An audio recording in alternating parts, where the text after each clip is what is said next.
ਤੁਹਾਡਾ ਵਿਧਾਇਕ ਇਸ ਵੇਲੇ ਚੀਫ ਮਿਨਿਸਟਰ ਬਣ ਚੁੱਕੇ ਆ। ਚਰਨਜੀਤ ਚੰਨੀ ਨੇ ਸਾਡੇ ਇਲਾਕੇ ਦਾ ਇੱਕ ਵੀ ਕੰਮ ਸਿੱਧਾ ਦਰੁਸਤ ਨਹੀਂ ਕੀਤਾ। ਸੜਕ ਦੀ ਮਾੜੀ ਹੈ ਹਾਲਤ, ਇੰਨੀ ਖਸਤਾ ਹਾਲਤ ਹੈ ਵੀ ਜੇ ਅਸੀਂ ਕਰਾਲੀ ਨੂੰ ਜਾਣ ਬਾਰੇ ਸੋਚਦੇ ਹਾਂ ਤਾਂ ਸਾਨੂੰ ਟੋਆ ਪਹੁੰਚਾਉਣਾ ਪੈਂਦਾ ਵੀ ਕਿਹੜੇ ਟੋਏ 'ਚ ਗੇਰੀਏ।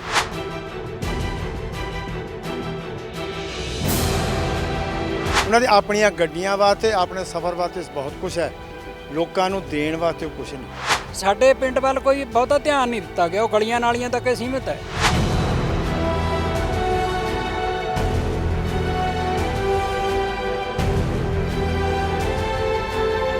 ਲੋਕਾਂ ਨੂੰ ਫਸਾ ਕੇ ਉਹਨਾਂ ਸੜਕਾਂ ਦੇ ਮੋੜਾਂ 'ਚ ਹੀ ਰੱਖਿਆ ਹੋਇਆ ਕਿ ਨਾ ਉਹ ਦਿੱਕਤਾਂ ਹੱਲ ਹੋਣੀਆਂ ਨੇ ਤੇ ਨਾ ਲੋਕਾਂ ਦੀ ਤਰੱਕੀ ਦੇ ਰਸਤੇ ਖੋਲ੍ਹਣੇ ਆ। ਸਾਡੇ ਪਿੰਡ ਪੈਪ ਘਰਾਤੇ ਜੀ, ਤੁਹਾਡੇ ਸੀਵਰੇਜ ਹੁਣੀ ਪਾ ਦੇਣਾ ਆਪਾਂ ਨੇ। ਮੇਰੇ ਖਿਆਲ ਐਮਪੀ ਦੇ ਇਲੈਕਸ਼ਨ ਹੋਏ ਨੇ ਵੀ 2.5-3 ਸਾਲ ਹੋ ਗਏ ਨੇ। ਉਹ ਪੈਪ ਤੁਸੀਂ ਹੁਣ ਵੀ ਦੇਖ ਸਕਦੇ ਆ, ਟੋਬੇ ਦੇ ਕੰਢੇ ਉਵੇਂ ਦੇ ਉਵੇਂ ਪਏ ਆ। ਇਹ ਨੇ ਜੀ ਸਰਕਾਰੀ ਕੰਮਾਂ ਦੇ ਹਾਲ, ਔਰ ਇਹ ਜਨਤਾ ਦਾ ਪੈਸਾ ਹੈ ਜਿਹੜਾ ਇਸ ਤਰੀਕੇ ਨਾਲ ਇੱਥੇ ਬਰਬਾਦੀ ਦੀ ਧੂੜ ਫੱਕਦਾ ਹੋਇਆ ਤੁਹਾਨੂੰ ਨਜ਼ਰ ਆਏਗਾ। ਆਜ਼ਾਦੀ ਦੇ 70-75 ਸਾਲਾਂ ਬਾਅਦ ਹਾਲ ਉੱਥੇ ਹੀ ਹੈ। ਜੇ ਨਾ ਆਜ਼ਾਦ ਹੁੰਦੇ ਤਾਂ ਚੰਗੀ ਗੱਲ ਸੀਗੀ। ਸਤਿ ਸ਼੍ਰੀ ਅਕਾਲ, ਤੁਸੀਂ ਜੁੜੇ ਹੋ ਵਿਜ਼ਨ ਪੰਜਾਬ ਟੀਵੀ ਦੇ ਨਾਲ ਤੇ ਪ੍ਰੋਗਰਾਮ ਸ਼ੁਰੂ ਹੋਇਆ ਵਿਜ਼ਨ ਪੰਚਾਇਤ। ਪਿੰਡ ਦਾ ਨਾਮ ਤੁਸੀਂ ਪੜ੍ਹ ਲਿਆ, ਸੋਤਲ ਬਾਬੇ ਕੀ। ਕਹਿਣ ਦਾ ਭਾਵ ਕਿ ਇਹ ਜਿਹੜਾ ਪਿੰਡ ਵਸਿਆ ਹੋਇਆ ਹੈ, ਇਸ ਪਿੰਡ ਦੇ ਨਾਮ ਦੇ ਨਾਲ ਜਦੋਂ ਬਾਬੇ ਕੀ ਲੱਗਦਾ ਹੈ ਤਾਂ ਇਸ ਪਿੰਡ ਦੇ ਵਿੱਚ ਇੱਕ ਧਾਰਨਾ ਹੈ, ਇੱਕ ਮੰਨਤ ਹੈ ਕਿ ਇਸ ਪਿੰਡ ਦਾ ਜਿਹੜਾ ਡੇਰਾ ਹੈ ਉਸ ਡੇਰੇ ਦੇ ਨਾਮ ਦੇ ਨਾਲ ਪਿੰਡ ਦਾ ਨਾਮ ਸੋਤਲ ਬਾਬੇ ਕੀ ਲੱਗਦਾ ਹੈ। ਪੁਆਧ ਦੇ ਇੱਕ ਐਸੇ ਪਿੰਡ ਦੇ ਵਿੱਚ ਖੜੇ ਹਾਂ ਜਿਹੜਾ ਪਿੰਡ ਰੋਪੜ, ਕੁਰਾਲੀ ਔਰ ਮਰਿੰਡਾ, ਜਿਹੜੇ ਪੁਆਧ ਦੇ 3 ਵੱਡੇ ਸ਼ਹਿਰ ਨੇ, ਤਿੰਨਾਂ ਦੇ ਵਿਚਾਲੇ ਜੇ ਪੈਂਦਾ। ਲਗਭਗ ਇੱਕੋ ਸਾਰ ਦੀ ਦੂਰੀ, 10 ਤੋਂ 11-12 ਕਿਲੋਮੀਟਰ ਦੀ ਦੂਰੀ ਰੋਪੜ, ਕੁਰਾਲੀ, ਮਰਿੰਡਾ, ਸੋਤਲ ਬਾਬੇ ਕੀ ਇਸ ਪਿੰਡ ਨੂੰ ਲੱਗਦੀ ਹੈ। ਔਰ ਇਸ ਤੋਂ ਅਗਲੇਰੀ ਗੱਲ ਕਿ ਇਸ ਵਕਤ ਜਦੋਂ ਅਸੀਂ ਵਿਜ਼ਨ ਪੰਚਾਇਤ ਪ੍ਰੋਗਰਾਮ ਕਰਨ ਦੇ ਲਈ ਇਸ ਪਿੰਡ ਸੋਤਲ ਦੇ ਵਿੱਚ ਪਹੁੰਚੇ ਹੋਏ ਹਾਂ ਤਾਂ ਇਹ ਪਿੰਡ ਉਸ ਵਿਧਾਨ ਸਭਾ ਹਲਕੇ ਦੇ ਵਿੱਚ ਪੈਂਦਾ ਜਿਸ ਵਿਧਾਨ ਸਭਾ ਹਲਕੇ ਦੀ ਨੁਮਾਇੰਦਗੀ ਅੱਜ ਦੇ ਮੌਜੂਦਾ ਮੁੱਖ ਮੰਤਰੀ ਚਰਨਜੀਤ ਸਿੰਘ ਚੰਨੀ ਕਰ ਰਹੇ ਨੇ। ਮਤਲਬ ਉਸ ਵਿਧਾਨ ਸਭਾ ਹਲਕੇ ਦਾ ਪਿੰਡ ਸੋਤਲ ਬਾਬੇ ਕੀ ਦੀ ਹੈ, ਕਿਉਂਕਿ ਉਹ ਚਮਕੌਰ ਸਾਹਿਬ ਤੋਂ ਵਿਧਾਇਕ ਬਣੇ 3 ਵਾਰ ਔਰ ਚਮਕੌਰ ਸਾਹਿਬ ਤੋਂ ਵਿਧਾਇਕ ਬਣ ਕੇ ਹੀ ਕੈਬਨਿਟ ਮੰਤਰੀ ਔਰ ਕੈਬਨਿਟ ਮੰਤਰੀ ਤੋਂ ਮੁੱਖ ਮੰਤਰੀ ਤੱਕ ਦਾ ਸਫ਼ਰ ਚਰਨਜੀਤ ਸਿੰਘ ਚੰਨੀ ਹੋਰਾਂ ਦਾ ਰਿਹਾ ਤੇ ਉਸੇ ਵਿਧਾਨ ਸਭਾ ਹਲਕੇ ਦੇ ਵਿੱਚ ਪਿੰਡ ਸੋਤਲ ਬਾਬੇ ਕੀ ਪੈਂਦਾ। ਪਰ ਜਦੋਂ ਅਸੀਂ ਪਿੰਡ ਦੇ ਵਿੱਚ ਆਏ ਹਾਂ ਤਾਂ ਇੱਕ ਬੜੀ ਛੋਟੀ ਜਿਹੀ ਚੀਜ਼ ਤੁਹਾਨੂੰ ਦਿਖਾਉਣਾ। ਲਿਖਿਆ ਹੋਇਆ ਕਿ ਮਰਿੰਡੇ ਨੂੰ ਜਾਣ ਵਾਲੇ 3 ਵੀਲਰਾਂ ਦੇ ਟਾਈਮ ਸਵੇਰੇ ਇੰਨੇ ਤੋਂ ਮਤਲਬ ਸ਼ਾਮ ਦੇ 5 ਵਜੇ ਤੱਕ ਹਨ। ਇੱਦਾਂ ਦਾ ਹੀ ਇੱਕ ਬੋਰਡ ਔਰ ਇੱਦਾਂ ਦੀ ਹੀ ਇੱਕ ਨੋਟਿਸ ਜਿਹੜੀ ਹੈ ਉਹ ਦੂਸਰੀ ਸਾਈਡ ਲਿਖੀ ਹੈ ਕਿ ਕੁਰਾਲੀ ਨੂੰ ਜਾਣ ਵਾਲੇ, ਇੱਕ ਮਰਿੰਡੇ ਨੂੰ ਜਾਣ ਵਾਲੇ, ਇੱਕ ਕੁਰਾਲੀ ਨੂੰ ਜਾਣ ਵਾਲੇ, ਜਿਸ ਤੋਂ ਇਹ ਗੱਲ ਦਾ ਸਹਿਜ ਅੰਦਾਜ਼ਾ ਲਗਾਇਆ ਜਾ ਸਕਦਾ ਹੈ ਕਿ ਪਬਲਿਕ ਟਰਾਂਸਪੋਰਟ ਸਿਸਟਮ ਜਿਹੜਾ ਹੈ, ਯਾਨੀ ਕਿ ਪੰਜਾਬ ਰੋਡਵੇਜ਼ ਦੀਆਂ ਬੱਸਾਂ ਜਾਂ ਸਰਕਾਰੀ ਬੱਸਾਂ ਦੇ ਜਿਹੜੇ ਸਮਾਂ ਸਾਰਨੀ ਹੈ ਉਹ ਇਸ ਪਿੰਡ ਨੂੰ ਨਹੀਂ ਜੁੜਦੀ ਹੈ।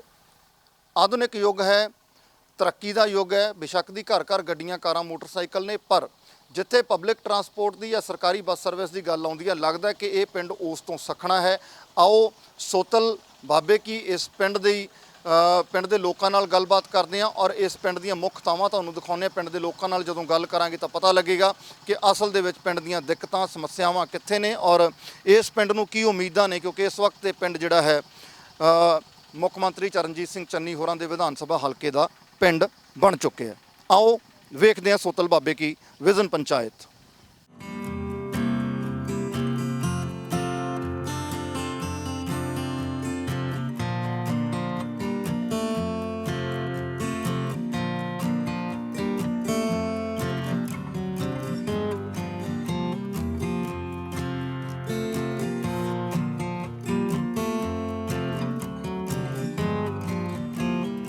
ਪਿਆਰੇ ਦਰਸ਼ਕੋ, ਤੁਸੀਂ ਲਿਖਿਆ ਹੋਇਆ ਦੇਖ ਸਕਦੇ ਹੋ, ਜੈ ਸੋਤਲ ਵਾਲੇ ਬਾਬਾ ਜੀ ਦੀ, ਯਾਨੀ ਕਿ ਇਹ ਪਿੰਡ ਸੋਤਲ ਬਾਬੇ ਕੀ ਇਹ ਉਹ ਧਾਰਮਿਕ ਅਸਥਾਨ ਹੈ ਜਿਸ ਦੀ ਮਾਨਤਾ ਦੇ ਨਾਲ ਇਸ ਪਿੰਡ ਦੀ ਮੋੜੀ ਗੱਡੀ ਗਈ, ਇਹ ਪਿੰਡ ਬੰਨਿਆ ਗਿਆ ਔਰ ਪਿੰਡ ਵਾਲਿਆਂ ਦੀ ਅਕੀਦਤ ਔਰ ਪਿੰਡ ਵਾਲਿਆਂ ਦੀ ਪੂਰੀ ਸ਼ਰਧਾ ਜਿਹੜੀ ਹੈ ਉਹ ਇਸ ਪਿੰਡ ਦੇ ਧਾਰਮਿਕ ਅਸਥਾਨ ਨਾਲ ਜੁੜੀ ਹੋਈ ਹੈ। ਇਸੇ ਕਰਕੇ ਇਸ ਪਿੰਡ ਦਾ ਜਿਹੜਾ ਨਾਂ ਹੈ ਸੋਤਲ ਬਾਬੇ ਕੀ ਪੈਂਦਾ ਔਰ ਵੱਖ-ਵੱਖ ਦਿਨਾਂ ਔਰ ਤਿਥਾਂ ਦੇ ਉੱਤੇ ਕਾਫੀ ਵੱਡੇ ਇੱਥੇ ਇਕੱਠ ਹੁੰਦੇ ਨੇ, ਕਾਫੀ ਵੱਡੇ ਜਿਹੜੇ ਮੇਲੇ ਲੱਗਦੇ ਆ ਔਰ ਜਿਹੜੀ ਸੰਗਤ ਹੈ, ਦੁਨੀਆ ਜਿਹੜੀ ਹੈ ਉਹ ਹਿਮਾਚਲ ਪ੍ਰਦੇਸ਼, ਰਾਜਸਥਾਨ, ਹਰਿਆਣਾ ਸਮੇਤ ਪੰਜਾਬ ਇੱਥੋਂ ਵੱਡੀ ਗਿਣਤੀ ਦੇ ਵਿੱਚ ਪਹੁੰਚਦੀ ਹੈ। ਇਸੇ ਕਰਕੇ ਪਿੰਡ ਵਾਲਿਆਂ ਦਾ ਗਿਲਾ ਔਰ ਸ਼ਿਕਵਾ ਰਾਜਨੀਤਿਕ ਲੋਕਾਂ ਦੇ ਉੱਤੇ ਜਾਇਜ਼ ਹੈ ਕਿ ਜਦੋਂ ਇੱਕ ਪਿੰਡ ਦੇ ਵਿੱਚ ਬਹੁਤ ਸੂਬਿਆਂ ਤੋਂ ਲੋਕ ਪਹੁੰਚਦੇ ਹੋਣ, ਫਿਰ ਵੀ ਉਹ ਪਿੰਡ ਜਿਹੜੀਆਂ ਮੁੱਢਲੀਆਂ ਸਹੂਲਤਾਂ ਤੋਂ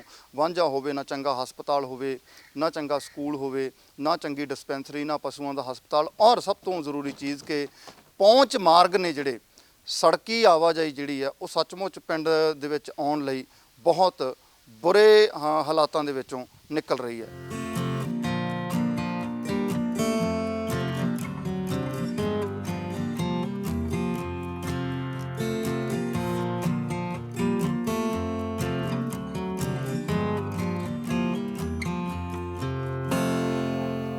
ਵਿਜ਼ਨ ਪੰਚਾਇਤ ਇਸ ਵਕਤ ਪਿੰਡ ਬਾਬੇ ਕੀ ਸੋਤਲ, ਕਿਉਂਕਿ ਇਸ ਵਕਤ ਅਸੀਂ ਜਦੋਂ ਗੱਲ ਕਰ ਰਹੇ ਹਾਂ ਵਿਜ਼ਨ ਪੰਚਾਇਤ ਦੀ, ਤਾਂ ਰਾਜਨੀਤਿਕ ਘਟਨਾ ਦਾ ਮਹੱਤਵਪੂਰਨ ਤੌਰ ਦੇ ਉੱਤੇ ਜ਼ਿਕਰ ਕਰਨਾ ਬਣਦਾ ਹੈ ਕਿ ਇਹ ਉਸ ਵਿਧਾਨ ਸਭਾ ਹਲਕੇ ਦਾ ਪਿੰਡ ਹੈ ਜਿਸ ਵਿਧਾਨ ਸਭਾ ਹਲਕੇ ਦੇ ਪਿਛਲੇ 3 ਵਾਰ ਦੇ ਵਿਧਾਇਕ ਪਹਿਲਾਂ ਆਜ਼ਾਦ ਜਿੱਤੇ, ਉਸ ਤੋਂ ਬਾਅਦ 2 ਵਾਰ ਕਾਂਗਰਸ ਦੀ ਟਿਕਟ ਦੇ ਉੱਤੇ ਚੋਣ ਜਿੱਤ ਕੇ ਵਿਧਾਇਕ ਤੋਂ ਕੈਬਨਿਟ ਮੰਤਰੀ ਤੋਂ ਮੁੱਖ ਮੰਤਰੀ ਤੱਕ ਦਾ ਸਫ਼ਰ, ਯਾਨੀ ਕਿ ਚਰਨਜੀਤ ਸਿੰਘ ਚੰਨੀ ਹੋਰਾਂ ਦੇ ਵਿਧਾਨ ਸਭਾ ਹਲਕੇ ਦਾ ਇਹ ਪਿੰਡ ਸੋਤਲ, ਜਿੱਦਾਂ ਪਹਿਲਾਂ ਜਾਣਕਾਰੀ ਦਿੱਤੀ ਹੈ ਤੁਹਾਨੂੰ ਕਿ ਇਹ ਉਹ ਪਿੰਡ ਹੈ ਜਿਹੜਾ 3 ਮੁੱਖ ਔਰ ਪ੍ਰਮੁੱਖ ਸ਼ਹਿਰਾਂ ਦੇ ਆਲੇ ਦੁਆਲੇ ਪੈਂਦਾ ਹੈ। ਰੋਪੜ ਦੀ ਗੱਲ ਕਰੀਏ, ਕੁਰਾਲੀ ਦੀ ਗੱਲ ਕਰੀਏ, ਮੋਰਿੰਡੇ ਦੀ ਗੱਲ ਕਰੀਏ, ਔਰ ਜਦੋਂ ਇਸ ਤੋਂ ਅਗਲੇਰੀ ਗੱਲ ਤੋਰਦੇ ਹਾਂ ਤਾਂ ਅਗਲੇਰੀ ਗੱਲ ਦੇ ਵਿੱਚ ਇਹ ਹੈ ਕਿ ਜਿਹੜੇ ਸੈਜ਼ ਬਣਦੇ ਆ, ਸਪੈਸ਼ਲ ਇਕਨੋਮਿਕ ਜ਼ੋਨ ਬਣਦੇ ਆ, ਜਾਂ ਜਦੋਂ ਅਸੀਂ ਤਰੱਕੀ ਦੀ ਗੱਲ ਕਰਦੇ ਹਾਂ ਤਾਂ ਤਰੱਕੀ ਦੇ ਵਿੱਚ ਕਾਰਖਾਨੇਦਾਰਾਂ ਦੀ ਤਰੱਕੀ ਦੀ ਜਦੋਂ ਗੱਲ ਹੁੰਦੀ ਹੈ ਜਾਂ ਇੰਡਸਟਰੀ ਲੱਗਣ ਦੀ ਗੱਲ ਆਉਂਦੀ ਹੈ ਤਾਂ 3 ਜਿਹੜੇ ਇਹ ਸ਼ਹਿਰ ਆਲੇ ਦੁਆਲੇ ਮੁੱਖ ਪੈਂਦੇ ਆ,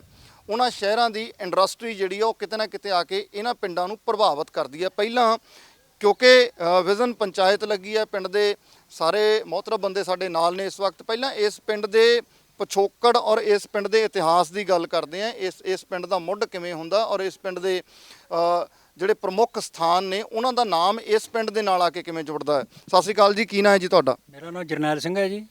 ਜਰਨੈਲ ਸਿੰਘ ਜੀ, ਇਸ ਪਿੰਡ ਦੇ ਤੁਹਾਡੇ ਪਿੰਡ ਦੇ ਇਤਿਹਾਸ ਬਾਰੇ ਗੱਲਬਾਤ ਦੱਸੋ। ਸਾਡੇ ਪੁਰਾਣੇ ਬਜ਼ੁਰਗ ਦੱਸਦੇ ਆ ਜੀ ਵੀ ਸਾਡੇ ਉਰੇ ਬਾਬਾ ਗਾਜੀਦਾਸ ਨਾਂ ਦੇ ਇੱਕ ਭਗਤ ਹੋਏ ਆ ਜੀ।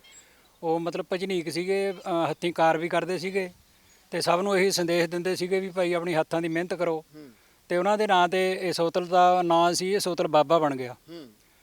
ਤੇ ਉਰੇ ਲਗਭਗ ਸਾਡੇ ਸ਼ਹਿਰ ਸਮਝ ਲਓ 3 ਕੇ 4 ਸ਼ਹਿਰੇ ਹੋ ਜਾਂਦੇ, ਰੋਪੜ ਵੀ ਹੋ ਜਾਂਦਾ, ਚਮਕੌਰ ਸਾਹਿਬ ਵੀ ਹੋ ਜਾਂਦਾ, ਮਰੋਂਡਾ ਹੋ ਜਾਂਦਾ, ਕੁਰਾਲੀ ਹੋ ਜਾਂਦੀ ਹੈ। ਲੇਕਿਨ ਸਾਡੇ ਉਰੇ ਨਾ ਤਾਂ ਕੋਈ ਸੜਕ ਦਾ ਵਧੀਆ ਪ੍ਰੋਵੀਜ਼ਨ ਹੈ, ਸੜਕ ਦੀ ਮਾੜੀ ਹੈ ਹਾਲਤ, ਇੰਨੀ ਖਸਤਾ ਹਾਲਤ ਹੈ ਵੀ ਜੇ ਅਸੀਂ ਕੁਰਾਲੀ ਨੂੰ ਜਾਣ ਬਾਰੇ ਸੋਚਦੇ ਹਾਂ ਤਾਂ ਸਾਨੂੰ ਟੋਆ ਪਹੁੰਚਾਉਣਾ ਪੈਂਦਾ ਵੀ ਕਿਹੜੇ ਟੋਏ 'ਚ ਗੇਰੀਏ, ਕਿਹੜੇ ਨੂੰ ਛੱਡੀਏ। ਦੂਜੀ ਗੱਲ ਹੈ ਸਾਡੀ ਜਿਹੜੀ ਮਤਲਬ ਸਾਡੇ ਪਿੰਡ ਵੱਲ ਕੋਈ ਬਹੁਤਾ ਧਿਆਨ ਨਹੀਂ ਦਿੱਤਾ ਗਿਆ, ਉਹ ਗਲੀਆਂ ਨਾਲੀਆਂ ਤੱਕ ਸੀਮਿਤ ਹੈ। ਸਾਡੇ ਪਿੰਡ ਕੋਈ ਪਸ਼ੂਆਂ ਦੇ ਵਾਸਤੇ ਵੀ ਹਸਪਤਾਲ ਨਹੀਂ ਹੈ। ਸਾਨੂੰ ਇੱਧਰ ਸਿਓ ਮਾਜਰੇ ਨਦੀ ਕਈ ਵਾਰ ਪਾਣੀ ਆਇਆ ਵਾ ਹੁੰਦਾ, ਉਹਦੇ ਥਰੂ ਜਾਣਾ ਪੈਂਦਾ ਪਾਣੀ 'ਚ ਨੂੰ। ਪਾਣੀ ਦੀ ਮਾਰ ਪੈਂਦੀ ਹੈ ਇਸ ਇਲਾਕੇ ਨੂੰ? ਮਾਰ ਵੀ ਪੈਂਦੀ ਹੈ, ਕਾਫੀ ਪੈਂਦੀ ਹੈ। ਫਿਰ ਸਾਡਾ ਕੰਢੀ ਏਰੀਏ 'ਚ ਨਹੀਂ ਪਾਇਆ ਗਿਆ ਇਲਾਕਾ, ਸਾਡਾ ਪਿੰਡ ਨਦੀ ਦੇ ਕੰਢੇ, ਫਿਰ ਸਾਡੇ ਖੇਤ ਕੋਈ ਖੇਤ 15 ਫੁੱਟ ਨੀਵਾਂ ਤੇ ਦੂਜਾ 15 ਫੁੱਟ ਉੱਚਾ, ਉਹਦੀ ਸਾਨੂੰ ਰਾਤਾਂ ਨੂੰ ਪਾਣੀ ਲਾਉਣ ਨੂੰ ਬੜੀ ਦਿੱਕਤ ਆਉਂਦੀ ਹੈ, ਕਿਉਂਕਿ ਜਦੋਂ ਖੱਡ ਪੈਂਦੀ ਹੈ ਫਿਰ 2-2 3-3 ਟਰਾਲੀਆਂ ਮਿੱਟੀ ਦੀਆਂ ਪਾ ਕੇ ਸਾਨੂੰ ਭਰਨਾ ਪੈਂਦਾ। ਉਹ ਜੇ ਉੱਥੇ 2 ਘੰਟੇ ਵਾਸਤੇ ਵੀ ਉਹ ਵਿਸੜੇ ਹੋ ਜਾਈਏ ਤਾਂ ਸਾਡਾ ਮਤਲਬ ਬਹੁਤ ਬੜਾ ਨੁਕਸਾਨ ਹੋ ਜਾਂਦਾ। ਇਹ ਸਮੱਸਿਆਵਾਂ ਨੇ ਜਿਹੜੀਆਂ, ਹਾਲਾਂਕਿ ਮੈਂ ਜਿਵੇਂ ਜ਼ਿਕਰ ਕੀਤਾ ਵੀ ਪਿੰਡ ਤੁਹਾਡਾ ਇਸ ਵਕਤ ਤੁਹਾਡੇ 3 ਵਾਰ ਦੇ ਐਮਐਲਏ ਰਹਿ ਗਏ, ਕੈਬਨਿਟ ਮੰਤਰੀ ਰਹਿ ਗਏ, ਹੁਣ ਚਾਹੇ ਮੁੱਖ ਮੰਤਰੀ ਬਣੇ ਆ, ਦਿਨ ਹਜੇ ਭਾਵੇਂ ਥੋੜ੍ਹੇ ਹੀ ਹੋਇਆ, ਹਜੇ ਕੁਝ ਘੰਟੇ ਹੀ ਹੋਏ ਆਪਾਂ ਕਹਿ ਸਕਦੇ ਹਾਂ, ਪਰ ਇੰਨੀਆਂ ਦਿੱਕਤਾਂ ਕਿਉਂ? 4 ਮੁੱਖ ਸ਼ਹਿਰਾਂ ਦੇ ਵਿਚਾਲੇ ਪੈਂਦਾ ਹੋਵੇ ਪਿੰਡ, ਪਰ ਫਿਰ ਵੀ ਦਿੱਕਤਾਂ ਹਾਲੇ ਤੱਕ ਚੰਗਾ ਰਸਤਾ ਨਹੀਂ ਪਿੰਡ ਨੂੰ ਮਿਲ ਸਕਿਆ ਹੈ ਕਿ ਚਾਰੇ ਪਾਸੇ ਜਾਣ ਨੂੰ। ਬਾਕੀ ਗੱਲਾਂ ਤੇ ਤਾਂ ਬਾਅਦ ਚ ਆਉਂਦੇ ਆਪਾਂ, ਹਸਪਤਾਲਾਂ ਦੀ ਗੱਲ ਜਾਂ ਸਕੂਲਾਂ ਦੀ ਗੱਲ ਤੇ ਤਾਂ ਬਾਅਦ ਚ ਆਉਂਦੇ। ਕਿਉਂਕਿ 3 ਵਾਰ ਮੁੱਖ ਵਿਧਾਇਕ ਬਣਨ ਦੇ ਬਾਵਜੂਦ ਵੀ ਚਰਨਜੀਤ ਚੰਨੀ ਨੇ ਸਾਡੇ ਇਲਾਕੇ ਦਾ ਇੱਕ ਵੀ ਕੰਮ ਸਿੱਧਾ ਦਰੁਸਤ ਨਹੀਂ ਕੀਤਾ। ਨਾ ਤੇ ਪਿੰਡਾਂ ਦੇ ਵਿੱਚ ਕਦੇ ਵਿਚਰਿਆ, ਨਾ ਕਿਸੇ ਪਿੰਡ ਦੀ ਪੰਚਾਇਤ ਦੇ ਵਿੱਚ ਜਾਂ ਕਿਸੇ ਸੰਸਥਾ ਵਿੱਚ ਆ ਕੇ ਉਹਨਾਂ ਕਦੇ ਵਿਚਾਰ ਕਰੇ ਵੀ ਭਾਈ ਤੁਹਾਡੇ ਪਿੰਡ ਨੂੰ ਕੀ ਤਕਲੀਫ ਹੈ। ਜੇ ਲੋਕ ਜਾਂਦੇ ਵੀ ਹੈ ਤਾਂ ਉਹ ਆਪਣਾ ਇੱਕੋ ਵਿਚਾਰ ਹੈ ਵੀ ਸਾਡਾ ਖਜ਼ਾਨੇ ਖਾਲੀ ਹੈ। ਖਜ਼ਾਨੇ ਕੌਣ ਭਰੂਗਾ? ਜ਼ਿਮੀਂਦਾਰ ਭਰੂਗੇ ਕਿ ਦਲਤ ਭਰੂਗੇ? ਉਹਨਾਂ ਦੇ ਆਪਣੀਆਂ ਗੱਡੀਆਂ ਵਾਸਤੇ, ਆਪਣੇ ਸਫ਼ਰ ਵਾਸਤੇ ਬਹੁਤ ਕੁਝ ਹੈ, ਲੋਕਾਂ ਨੂੰ ਦੇਣ ਵਾਸਤੇ ਕੁਝ ਨਹੀਂ। ਇਹ ਇਦਾਂ ਕਿਉਂ ਹੁੰਦਾ? ਜਦੋਂ ਤੁਸੀਂ ਵੀ ਜਾਣਦੇ ਹੋ ਤਾਂ 2 ਇੱਥੇ ਲੁੱਟ ਰਹੀਆਂ, ਕੋਈ ਵੀ ਸਰਕਾਰ ਹੋਵੇ, ਭਾਵੇਂ ਅਕਾਲੀ ਹੋਵੇ, ਭਾਵੇਂ ਅਕਾਲੀ ਤੇ ਕਾਂਗਰਸੀ ਹੋਵੇ, ਭਾਵੇਂ ਕੋਈ ਹੋਰ ਨਵੀਂ ਪਾਰਟੀ ਖੜੀ ਹੋ ਜਾਏ, ਇਹਨਾਂ ਦਾ ਢਿੱਡ ਆਪਣਾ ਲੱਗਿਆ, ਆਪਣੇ ਰਿਸ਼ਤੇਦਾਰਾਂ ਵਾਸਤੇ ਲੱਗਿਆ, ਆਮ ਜਨਤਾ ਨੂੰ ਦੇਣ ਵਾਸਤੇ ਕੁਝ ਨਹੀਂ। ਮਤਲਬ ਆਜ਼ਾਦੀ ਦੇ 70-75 ਸਾਲਾਂ ਬਾਅਦ ਹਾਲ ਉੱਥੇ ਹੀ ਹੈ। ਜੇ ਨਾ ਆਜ਼ਾਦ ਹੁੰਦੇ ਤਾਂ ਚੰਗੀ ਗੱਲ ਸੀਗੀ। ਇਹਨਾਂ ਨੇ ਸਾਨੂੰ ਉਹਨਾਂ ਤੋਂ ਅੰਗਰੇਜ਼ਾਂ ਤੋਂ ਵੀ ਵੱਧ ਕੰਮ ਕਰਦੇ, ਅੰਗਰੇਜ਼ਾਂ ਦੇ ਵੀ ਬਾਪ ਹੈ ਇਹ ਜਿੰਨੇ ਸਿਆਸੀ ਪਾਰਟੀਆਂ। ਇਸ ਕਰਕੇ ਸਾਡੇ ਪਿੰਡ ਦੇ ਵਿੱਚ ਇੱਕ ਵੀ ਇਹੋ ਜਿਹਾ ਕੋਈ ਪ੍ਰਮੁੱਖ ਇਹਨਾਂ ਨੇ ਕੋਈ ਚੀਜ਼ ਨਹੀਂ ਬਣਾਈ, ਨਾ ਕੋਈ ਕਾਨੂੰਨ ਦੇ ਇਹਨਾਂ ਸਰਕਾਰ ਦੇ ਆਧਾਰ ਤੇ ਬਣਾਇਆ ਵੀ ਜੇ ਪ੍ਰਾਈਵੇਟ ਕੰਪਨੀਆਂ ਲੱਗ ਗਈਆਂ ਤਾਂ ਤੁਸੀਂ ਜਿਹੜਾ ਵਰਕਰ ਹੈ ਉਹਨੂੰ ਇੰਨੀ ਤਨਖਾਹ ਦੇਣ ਦੇ ਅਧੀਨ ਰੱਖ ਸਕਦੇ ਹੋ ਤੇ ਹੇਠ ਨਹੀਂ ਰੱਖ ਸਕਦੇ। ਭਾਜੀ ਮੈਂ ਉਹੀ ਇੰਡਸਟਰੀ ਦੀ ਗੱਲ ਕਰਦੇ ਹਾਂ ਤੁਹਾਡੇ, ਕਿਉਂਕਿ 4 ਸ਼ਹਿਰ ਮੁੱਖ ਪੈਂਦੇ ਆ, ਹੁਣ ਤਾਂ ਇੰਡਸਟਰੀ ਵੀ ਤੁਹਾਡੇ ਆਲੇ ਦੁਆਲੇ ਆਉਣ ਲੱਗ ਗਈ ਹੈ ਹਨਾ, ਸ਼ੈਲਰ ਆਉਣ ਲੱਗ ਗਏ, ਛੋਟੀਆਂ ਛੋਟੀਆਂ ਹੋਰ ਫੂਡ ਫੈਕਟਰੀਆਂ ਆਉਣ ਵਾਲੇ ਸਾਲਾਂ 'ਚ ਲੱਗਦਾ ਵੀ ਆਲੇ ਦੁਆਲੇ ਤੁਹਾਡੇ ਇੱਥੇ ਇੰਡਸਟਰੀਅਲ ਹੱਬ ਬਣ ਜਾਊਗਾ, ਫੈਕਟਰੀਆਂ ਹੋ ਜਾਣਗੀਆਂ। ਲੱਗਦਾ ਵੀ ਉਹ ਜਿਹੜੀ ਇੰਡਸਟਰੀ ਲੱਗਦੀ ਆ, ਉਹ ਜਿਹੜੀਆਂ ਫੈਕਟਰੀਆਂ ਲੱਗਦੀਆਂ, ਉਹਨਾਂ ਦਾ ਫਾਇਦਾ ਇਹਨਾਂ ਪਿੰਡਾਂ ਨੂੰ ਹੋਊਗਾ? ਦੇਖੋ ਜੀ, ਫਾਇਦਾ ਤਾਂ ਹੋਊਗਾ ਜੇ ਸਰਕਾਰ ਚਾਹੇ। ਹੁਣ ਦੇਖੋ ਜੀ, ਕਈ ਸਟੇਟਾਂ ਵਿੱਚ ਹੈਗਾ ਬਈ 70% ਸਟੇਟ ਦੇ ਬੰਦੇ ਹੁੰਦੇ ਆ, 30% ਬਾਹਰ ਦੇ ਹੁੰਦੇ ਆ, ਲੇਕਿਨ ਸਾਡੇ ਇੱਥੇ 70% ਬਾਹਰ ਦੇ ਨੇ, 30% ਸਟੇਟ ਦੇ ਨੇ, ਤਾਂ ਕੀ ਫਾਇਦਾ ਕਰਾ ਦੇਣਗੇ ਇਹ ਸਾਡਾ? ਇਹ ਕਾਨੂੰਨ ਇਹਨਾਂ ਨੂੰ ਆਪਣੇ ਬਦਲਣੇ ਪੈਣੇ ਨੇ, ਕੁਛ ਉਹਨਾਂ ਨੂੰ ਫੈਸਿਲਿਟੀਆਂ ਦੇਣ ਆਪਣਾ ਕੰਪਨੀ ਵਾਲਿਆਂ ਨੂੰ, ਤਾਂ ਕਿ ਜ਼ਿਆਦਾ ਤੋਂ ਜ਼ਿਆਦਾ ਇੰਡਸਟਰੀ ਆਵੇ। ਹੁਣ ਸਾਡੇ ਪਿੰਡ ਤੱਕ ਇੰਡਸਟਰੀ ਏਰੀਆ ਹੋ ਗਿਆ ਜੀ ਇਹ ਸਾਰਾ, ਲੇਕਿਨ ਇੰਡਸਟਰੀਆਂ ਵੀ ਤਾਂ ਹੀ ਲੱਗਣਗੀਆਂ ਜੀ ਜੇ ਉਹਨਾਂ ਨੂੰ ਕੁਛ ਮਾੜੀ ਮੋਟੀ ਫਾਇਦਾ ਹੋਊਗਾ ਇੱਥੇ। ਪਰ ਇੱਕ ਫਾਇਦਾ, ਮੈਂ ਚਲੋ ਤੁਹਾਡੀ ਗੱਲ ਮੈਂ ਪੂਰੀ ਕਰਾਉਣਾ, ਪਰ ਇੱਕ ਫਾਇਦਾ ਆਪਣੇ ਪਿੰਡਾਂ 'ਚ ਇੱਕ ਆਮ ਗੱਲ ਹੈ ਸਾਰਿਆਂ 'ਚ ਵੀ ਜੇ ਕਿਤੇ ਇੰਡਸਟਰੀ ਆ ਗਈ ਜਾਂ ਜਿੱਥੇ ਜ਼ਮੀਨ ਅਕਵਾਇਰ ਹੋਊਗੀ, ਵੀ ਜਿਹਦੀ ਜ਼ਮੀਨ ਵਿੱਚ ਆ ਗਈ ਉਹ ਤਾਂ ਬਣ ਗਿਆ, ਮਤਲਬ ਉਹਨੂੰ ਤਾਂ ਪੈਸੇ ਬਣ ਗਏ, ਇਹ ਫਾਇਦਾ ਤਾਂ ਹੁੰਦਾ। ਇਹ ਤਾਂ ਫਾਇਦਾ ਹੁੰਦਾ, ਲੇਕਿਨ ਜ਼ਮੀਨ ਹੈ ਕਿੰਨੇ? ਇੱਕ ਬੰਦੇ ਦੀ ਆਜੂ, 2 ਬੰਦੇ ਦੀ ਆਜੂ, ਹੋਰ ਤਾਂ ਪਿੰਡ ਦਾ ਫਾਇਦਾ ਤਾਂ ਨਹੀਂ ਹੋ ਸਕਦਾ ਜੀ ਇਹਦੇ ਵਿੱਚ। ਮਤਲਬ ਲੱਡੂ ਦੇਖਣ ਨੂੰ ਵਧੀਆ ਲੱਗਦਾ। ਹੁਣ ਦੇਖੋ ਜੀ, ਸਾਡੇ ਪਿੰਡ ਇੱਕ ਫੀਡ ਫੈਕਟਰੀ ਆ ਬਹੁਤ ਬੜੀ ਤੇ ਇੱਕ ਸ਼ੈਲਰ ਹੈ, ਲੇਕਿਨ ਸੜਕ ਸਾਡੀ 10 ਫੁੱਟ ਹੈ, ਉਹ ਵੀ ਟੁੱਟੀ ਪਈ ਹੈ।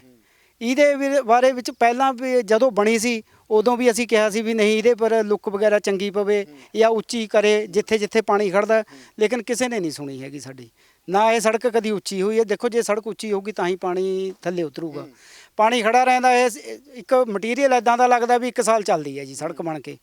ਤੇ ਇੱਕ ਇਹ ਚੌੜੀ ਕੱਟ ਹੈ ਸਾਡਾ ਬਾਬਾ ਜੀ ਦਾ, ਤੁਹਾਨੂੰ ਪਹਿਲਾਂ ਵੀ ਦੱਸਿਆ ਵੀ ਸਥਾਨ ਹੈ, ਉੱਥੇ ਡੇਰੇ ਵਿੱਚ ਬਹੁਤ ਗੱਡੀਆਂ ਆਉਂਦੀਆਂ ਨੇ ਸੇਵਕਾਂ ਦੀਆਂ ਜੀ, ਤਾਂ ਕ੍ਰੋਸਿੰਗ ਦੀ ਬਹੁਤ ਬੜੀ ਦਿੱਕਤ ਹੁੰਦੀ ਹੈ।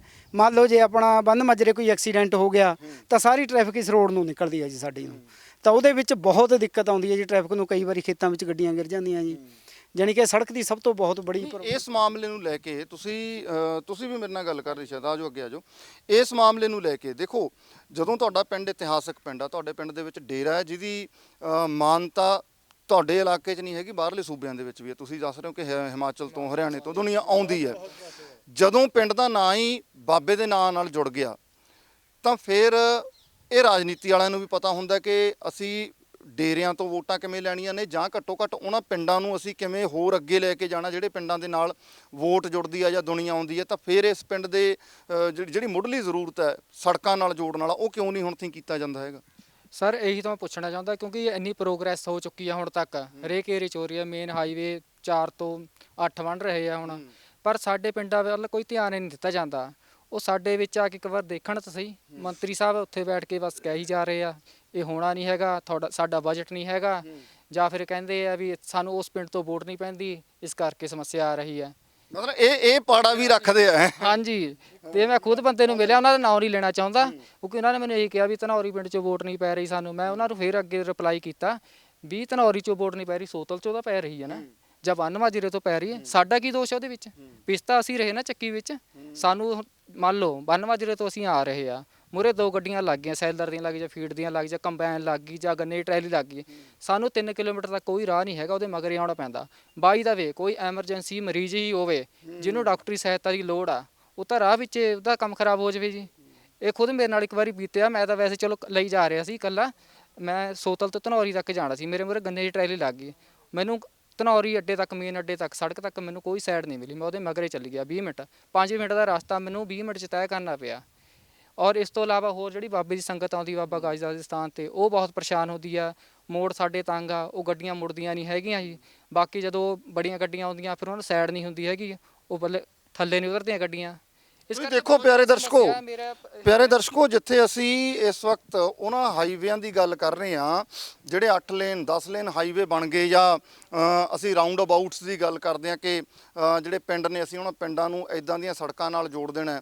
ਇੱਕ ਚੁਟਕਲਾ ਵੀ ਮਸ਼ਹੂਰ ਹੋਇਆ ਸੀ ਜਦੋਂ ਸੁਖਬੀਰ ਸਿੰਘ ਬਾਦਲ ਹੋਰੀ ਉਪ ਮੁੱਖ ਮੰਤਰੀ ਪੰਜਾਬ ਸੀ ਕਿ ਬੰਬ ਸਿੱਟ ਤੇ ਇਹੋ ਜਿਹੀਆਂ ਸੜਕਾਂ ਬਣਾ ਦਾਂਗੇ, ਸੜਕ ਨਹੀਂ ਟੁੱਟਣੀ ਹੈਗੀ।